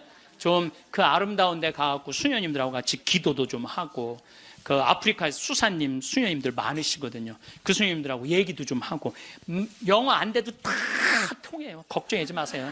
말 안 해도 다 통하니까 걱정하지 마시고. 내가 한번 그런 도전을 해보면은요, 사는 게 즐거울 거야. 근데 그냥 오늘이 저날이고 저날이 이날이고 이런 사람들은요, 사는 게 너무너무 재미없어요. 예. 운이 좋아질 때나 나빠질 때는 제일 먼저 얼굴 관상에 나타납니다. 오랜만에 만난 사람을 보면 그의 인상을 살피고 안부를 건넵니다. 얼굴이 푸석해 보이는데 무슨 일 있어? 혹은 얼굴이 활짝 폈네? 라고 말하지요. 실제로 그 사람의 기운이 변화해 얼굴에 그대로 나타나기 때문인데요. 운의 변화에 따라 그 징조가 보이게 되고, 이것은 얼굴에 제일 먼저 나타난다고 합니다. 지금까지의 산뿐만 아니라 앞으로의 산 역시 모두 얼굴에 드러나게 되며, 이를 관상학에서는 찰색이라는 빛으로 표현합니다. 오늘은 대운이 들어올 때 얼굴에 생기는 변화에 대해 살펴보겠습니다. 먼저 첫 번째는 얼굴에 균형이 생깁니다. 다른 사람이 내 말을 비웃고 있다는 것은 바로 상대의 눈과 입이 삐뚤어져 있을 때 느낄 수 있는데요. 항상 무엇을 부정적으로 바라볼 때는 입꼬리나 눈이 삐뚤어집니다. 삶이 아주 어렵거나 고난 속에 있는 사람이라면 정면에서 바라볼 때 좌우가 약간 기울어져 있는 것을 발견할 수 있습니다. 눈, 어깨, 걸음걸이 등 그 사람의 모든 표정과 움직임에서 드러나게 됩니다. 따라서 우리는 몸의 균형을 잡는 것이 중요합니다. 그렇게 된다면 인상도 좋아지고 관상 역시 부자가 될 관상으로 변하게 될 것이라고 합니다. 두 번째는 이마에 밝은 빛이 생깁니다. 얼굴이 환해졌다, 얼굴 좋아 보인다라는 말 들어보셨나요? 우리는 보통 상대방을 처음 보거나 오랜만에 만났을 때 외모와 밸런스, 그리고 기운을 살펴보곤 하는데요. 상이라는 것은 이렇게 타인이 먼저 보고 느끼게 됩니다. 부자의 운이 들어올 때는 제일 먼저 이마가 밝아지기 시작합니다. 이마는 천기가 우리 몸에 제일 먼저 흡수되는 곳이고 기운이 변하는 첫 번째 관문이기 때문입니다. 삶이 좋아지게 되면 이마가 제일 먼저 밝아지게 되고, 반대로 어려워질 때는 이마가 어두워지게 됩니다. 또 이마와 더불어 미간은 현재의 운을 볼 수도 있고 정신력, 건강, 선천적인 운까지 볼 수 있는 자리입니다. 따라서 세안을 하거나 화장을 할 때는 이마와 미간을 깨끗하게 씻고 가능한 투명하고 밝게 화장하는 것이 좋습니다. 그래야 행운과 인덕복이 따르게 됩니다. 세 번째는 눈매가 부드러워집니다. 눈은 마음의 창입니다. 관상에서 눈은 운의 흐름은 물론이고 그 사람의 격을 판단하며 결정적일 때 믿고 신뢰할 수 있는가를 판단하는 중요한 잣대가 됩니다. 운이 나쁘고 인생이 어려워질 사람은 눈빛이 탁해지고 살기가 생겨나기 시작합니다. 반대로 눈의 부드러움과 선함이 생겨나는 것은 좋은 운이 들어올 징조입니다. 눈은 바로 마음이 표현되는 곳이기 때문인데요. 현대 과학자들 역시 눈이 얼굴 인상의 반 이상을 차지한다라고 말하기도 하며 이미지 좋다, 인상 참 좋다라고 말하는 것은 사실 눈이 선하고 부드럽다라는 표현이라고 합니다. 반면 눈을 자주 깜빡거리고 똑바로 시선을 마주하지 못하는 사람은 마음에 거짓이 있고 정직함이 없는 사람입니다. 눈은 바로 우리가 세상을 바라보는 그 마음입니다. 따라서 부자의 운을 얻기 위해서는 세상을 부드럽고 편안하게 바라보려고 노력해야 합니다. 네 번째는 귓볼이 깨끗해집니다. 많은 사람들은 귀 모양으로 사람의 재물운을 가늠합니다. 하지만 사실 관상학에서는 귀의 모양보다는 색을 더 많이 본다고 하는데요. 귀의 혈액순환이 잘 되어 귀가 불그스름한 빛이 도는 것이 좋습니다. 이처럼 귀의 혈색이 밝고 좋으면 수명이 길고 재물운이 있습니다. 이런 귀의 소유자는 성격도 둥글둥글하고 원만하여 대인관계도 좋아 인생에 적이 별로 없다고 합니다. 여성의 경우 귀걸이가 귓볼을 자극하여 혈액순환이 더 잘 되게 됩니다. 또 시간 날 때마다 귀를 한 번씩 문질러주는 습관은 운을 좋게 만들 뿐 아니라 간과 신장의 기운을 강화시켜주는 행위인데요. 상학적으로는 자신감과 운을 살려주는 동작이라고 합니다. 다섯 번째는 입에 편안함이 보입니다. 입은 모든 복을 받아주는 밥그릇입니다. 또한 관상학에서 입은 한 사람의 앞날을 측정하는 척도라고 하는데요. 입이 편안해 보인다면 부자의 운이 살아나고, 입이 불편해 보이거나 움직임이 많다면 반드시 가난해지거나 불행해집니다. 따라서 입을 꽉 다무는 대신 항상 입은 부드럽게 닫고 상악과 하악에 약간의 간격을 두어 누가 봐도 편안한 입이 되도록 하는 것이 좋습니다. 부자의 운을 만드는 최고의 표정입니다. 여러분 어떠신가요? 대표적인 부자인 이병철 부자를 비교해보면 아들 이건희는 전형적인 부자상이고 아버지 이병철은 부자가 될 상이 아님에도 부자가 된 사람으로 심상의 대표적인 사람입니다. 일상의 삶에서 즐거운 일이 많은 사람의 얼굴 형상은 편안한 얼굴상을 보여줍니다. 반대로 삶이 힘들고 짜증나는 일이 많은 사람은 환한 얼굴에 찌그러져 있는 얼굴상을 하고 있죠. 관상은 어떠한 마음가짐으로 삶을 살았느냐에 따라 형성되었다고 보아야 합니다. 내 삶을 어떻게 살아가느냐에 따라 거지상을 하고 태어났어도 부자로 살아갈 수 있는 환경으로 변화되고, 부자로 살아갈 수 있는 부자상으로 태어났어도 그 생각이 부자로 살아갈 수 없는 속 좁은 사람으로 살아간다면 거지의 삶을 살아가게 되겠지요. 그렇다면 어떻게 하면 나에게 더 큰 대운이 들어와 좋은 관상으로 바뀔 수 있을까요? 지금부터는 그 해답을 알려드리려고 합니다. 영상 끝까지 시청하시고 그대로 실천하신다면 여러분의 인생에 말년복과 재물복이 터지는 좋은 운이 찾아올 것입니다. 인간의 운은 좋고 나쁨, 행복과 불행은 단연 먹고 마시는 것을 절제할 수 있느냐 없느냐에 따라 결정된다는 것을 빨리 깨달아야 합니다. 결코 배불리 먹지 말 것이라는 책의 저자인 미즈노 남보쿠는 에도 시대의 이름을 떨친 관상가입니다. 당시 평균 수명이 40대 중반이었던 시대에 78세까지 장수한 인물인데요. 그는 성공과 장수가 음식의 절제에 있음을 가르치며 3,000명의 제자가 있었습니다. 어린 시절 한량으로 떠돌다 감옥에 갔을 때 범죄자의 얼굴과 생김새에 공통점이 있음을 발견합니다. 그 후 1년 동안 보리와 콩만으로 식사를 계속하고 오면 절의 입문을 허락하겠다는 어느 주지스님의 조언에 따라 이때부터 본격적인 관상가로서의 길을 걷게 됩니다. 그 이후 단식과 어려운 고행으로 깨달음에 이르렀는데 사람의 운명은 관상이 아니라 먹는 음식에 달렸음을 깨닫게 됩니다. 관상은 변하고 바뀌는 것이지만 음식의 절제로 빚어진 복은 지속적이었기 때문인데요. 왜 재물이 쌓이지 않는 걸까? 왜 가정에 행복이 머물지 못하는가? 소식은 어떻게 부와 장수를 불러오는가? 모든 사람이 궁금해하는 이 질문에 대한 명쾌한 해답과 실천 방법을 알려드리겠습니다. 식사의 절제라는 것은 보통 사람에게는 매우 어려운 일입니다. 배가 모두 차지하는 상태에서 숟가락을 내려놓는 일은 보통 사람에게 힘든 일이나 성공과 출세, 발전과 행복, 하늘의 운과 부귀영화, 자식과 가문이 안정, 건강하고 긴 수명을 바란다면 못할 것도 없는 일 아니겠습니까? 자녀의 관상이 궁색해 보이는 빈상으로 태어났더라도 그 부모가 음식을 절제하면 그 관상이 변하게 됩니다. 몇 끼마다 한 숟가락의 음식이라도 덜어 남을 도우면 자신뿐만 아니라 자식의 빈상도 복상으로 변하는 것이 자연의 이치입니다. 음식은 생명의 원천이며 평생의 행운과 불운이 모두 음식에서 비롯돼 나오는 것입니다. 음식을 절제하는 사람은 타고난 인상이 좋지 않아도 운이 좋은 사람이 많습니다. 좋은 인상을 갖고 있지만 음식을 절제하지 않고 산 사람은 여러 면에서 부족함이 계속되고 생로병사가 끊이지 않으며 늙어서까지 불행해집니다.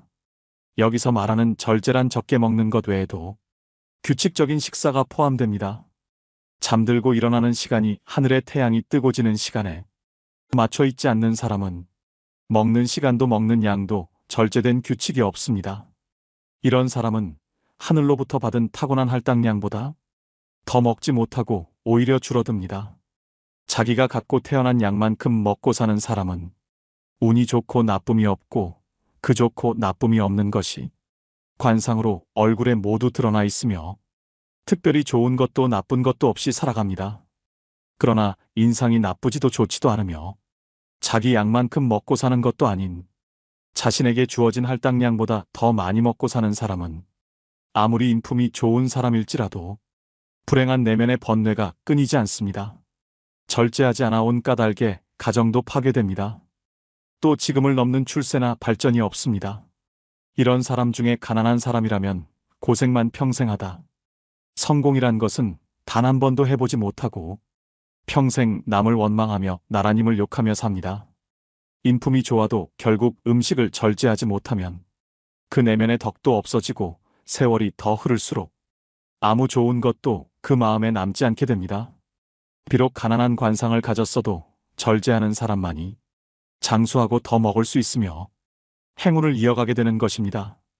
평생 가정이 안정되고 그로부터 늙어서도 운이 좋은 사람으로 남게 됩니다. 약해 보여도 병에 걸리지 않는 노년은 덤으로 얻게 됩니다. 여기까지 다루고 있는 내용에서 중요한 한 가지 핵심은 바로 음식에 모든 기흉화복이 있다는 메시지인데요. 달리 표현하면 절제의 가장 기본적인 본질인 음식을 먹는 일에 행복과 장수, 번영과 성공이 달려있다는 얘기입니다. 자신이 원하는 것을 이루기 위해서는 기본적으로 자기 절제가 필요합니다.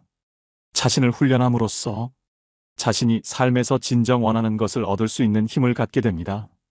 오늘날 사람들은 즉각적인 만족을 원합니다.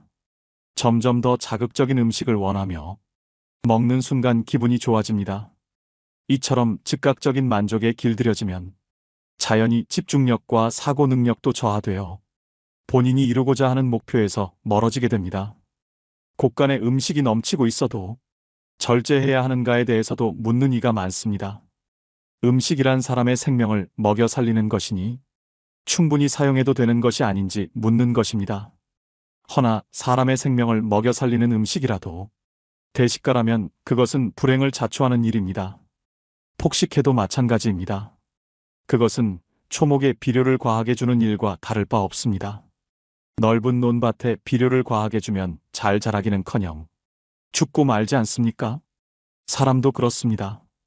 과하게 먹는 것은 생명을 살리는 것과 완전히 반대되는 것으로 오히려 인명을 해치는 일입니다.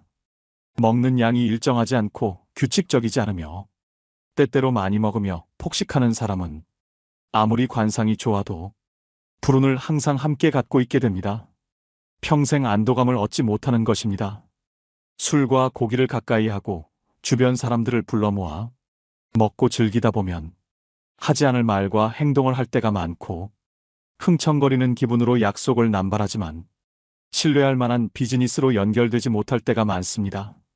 외모가 정갈하고 잘 갖춰져 보여도 식습관이 엉망인 사람은 그 정갈함이 오래가지 못하거나 잠깐 그 용모를 유지하는 것일 뿐 마음이 엄격하지 못한 사람일 뿐 아니라 반드시 허세꾼이며 거칠에만 하는 사람이니 멀리해야 합니다. 신분이 높아도 신분이 낮은 사람처럼 조잡스럽고 망측한 음식을 좋아하며 그것을 즐겨 찾아 많이 먹는 사람은 마음이 천박할 뿐 아니라 수명도 타고난 명보다 더 빠르게 줄어듭니다. 사람은 모두 하늘에서 받은 먹을 양이 정해져 있습니다. 그렇다 해도 명운을 스스로 더 좋게 하고 행운을 불러올 수 있는 하늘의 복이 바로 음식 절제에 있으니 신분이 낮은 사람은 균형이 올바른 식사를 기본으로 하고 채소가 많은 식사하기를 불평하지 않아야 합니다. 이렇게 되면 그 집안에 먹을 수 있는 복이 더 늘어나게 됩니다. 이렇게 늘어난 먹을 복은 자손에게까지 물려줄 수 있게 됩니다. 무병장수할 관상이라도 젊어서부터 매일 맛있는 음식을 찾기 좋아하는 미식가는 나이가 들면 위장병에 걸리게 됩니다. 관상이 좋다고 운이 좋을 것이라고 착각하면 결코 안 될 것입니다. 늙어서까지 행복하고 싶은 사람은 젊어서 하루라도 빨리 절제된 식생활을 하면 수명을 다할 때까지 만족스러운 삶을 누릴 수 있는 것입니다. 어려서부터 절제된 식습관을 가지고 있었다면 하늘에서 받게 되는 음식의 양이 천지에 퍼져 자손에까지 반드시 반영되고 그 자신도 그로부터 만족을 얻게 됩니다. 자신이 죽어도 자신이 쌓아놓은 음식의 양을 자손이 받게 되기 때문입니다. 따라서 음식을 절제하고 이를 엄격하게 통제하는 것은 자기 자신만을 위하는 일을 넘어 부모에 대한 효행의 기본이 되는 것입니다. 옛날에 교만한 사람은 그 처세가 오래가지 못한다는 말이 있습니다. 아무리 행복한 사람이라도 식사는 반드시 절제해야 합니다. 비록 가난하고 수명이 짧아도 사려 깊게 음식이나 물건, 자신의 소유물을 아껴서 사용하면 스스로 하늘과 땅으로 뻗어나가 그만큼의 행복과 생명을 늘리게 되는 것이 하늘의 이치입니다. 그러므로 자신이 받고 태어난 음식의 할당량을 벗어나 먹지 않아야 합니다.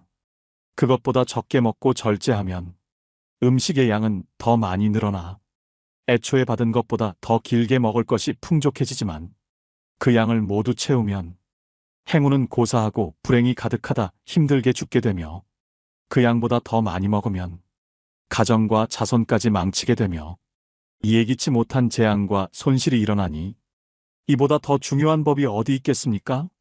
절제하지 않으면 그 누구라도 늙어서 불행이 찾아옵니다. 그도 그럴 것이 술로 인해 피가 많아지고 마음은 느슨해질 수밖에 없습니다. 마찬가지로 과식하거나 폭식하는 사람은 배불리 먹고는 마음을 늘어뜨립니다.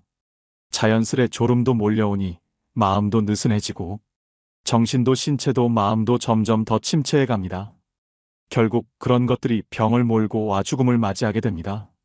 비록 부잣집의 가세가 기울고 망했어도 만약 후대에 누군가 자신의 식단을 검소하게 유지하고 식사를 줄여 아끼며 살다 죽음이 가까워지면 천지개벽이 일어나 그 집안이 다시금 수입이 늘고 번영을 향해 나가게 됩니다.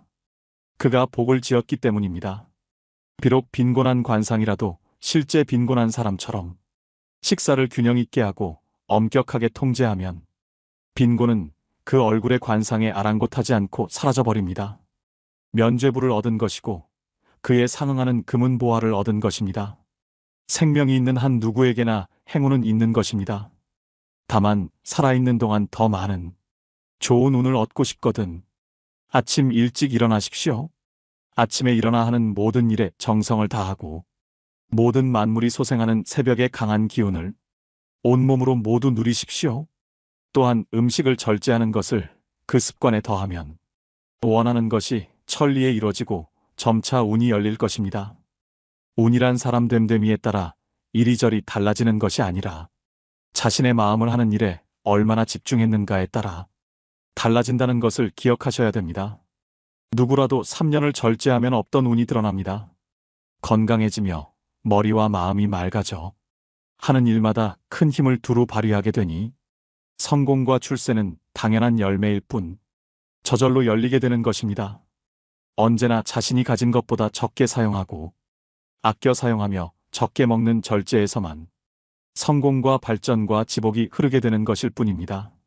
사람이 고귀해지기도 하고 천하게 되기도 하는 것은 모두 음식을 절제하느냐 하지 못하느냐에 달려 있습니다. 세상에 이름을 알린 고귀한 신분의 승려는 저절로 된 것이 아닙니다. 모두 먹고 싶은 대로 먹지 않고 절제해온 까닭입니다. 어려서부터 운이 좋아 큰 부와 행운을 누렸으나 최근 들어 운이 나빠지고 해마다 재산이 줄고 무엇을 하든 운이 따르지 않아 고통스러운 상황이라면 이 일에서 어떻게 벗어날 수 있겠습니까? 이런 사람은 젊어서부터 만족스러운 삶을 살아왔기 때문에 스스로 운이 나빠지는 행동을 알지 못합니다. 일찍이 부족함 즉 절제를 배운 것이 없기 때문입니다. 생활을 바르게 하지 않았거나 불규칙적으로 먹고 자는 일을 계속해온 사람은 아무리 비상한 재주를 가졌어도 다른 이에게 지속적인 존경심을 얻지 못합니다. 따라서 지금부터라도 절제를 배운다면 다시금 좋은 기운을 이을 수 있습니다. 이을 수 있습니다. 이을 수 있습니다. 이을 수 있습니다. 이을 수 있습니다. 이을 수 있습니다. 이을 수 있습니다. 이을 수 있습니다. 이을 수 있습니다. 이을 수 있습니다. 이을 수 있습니다.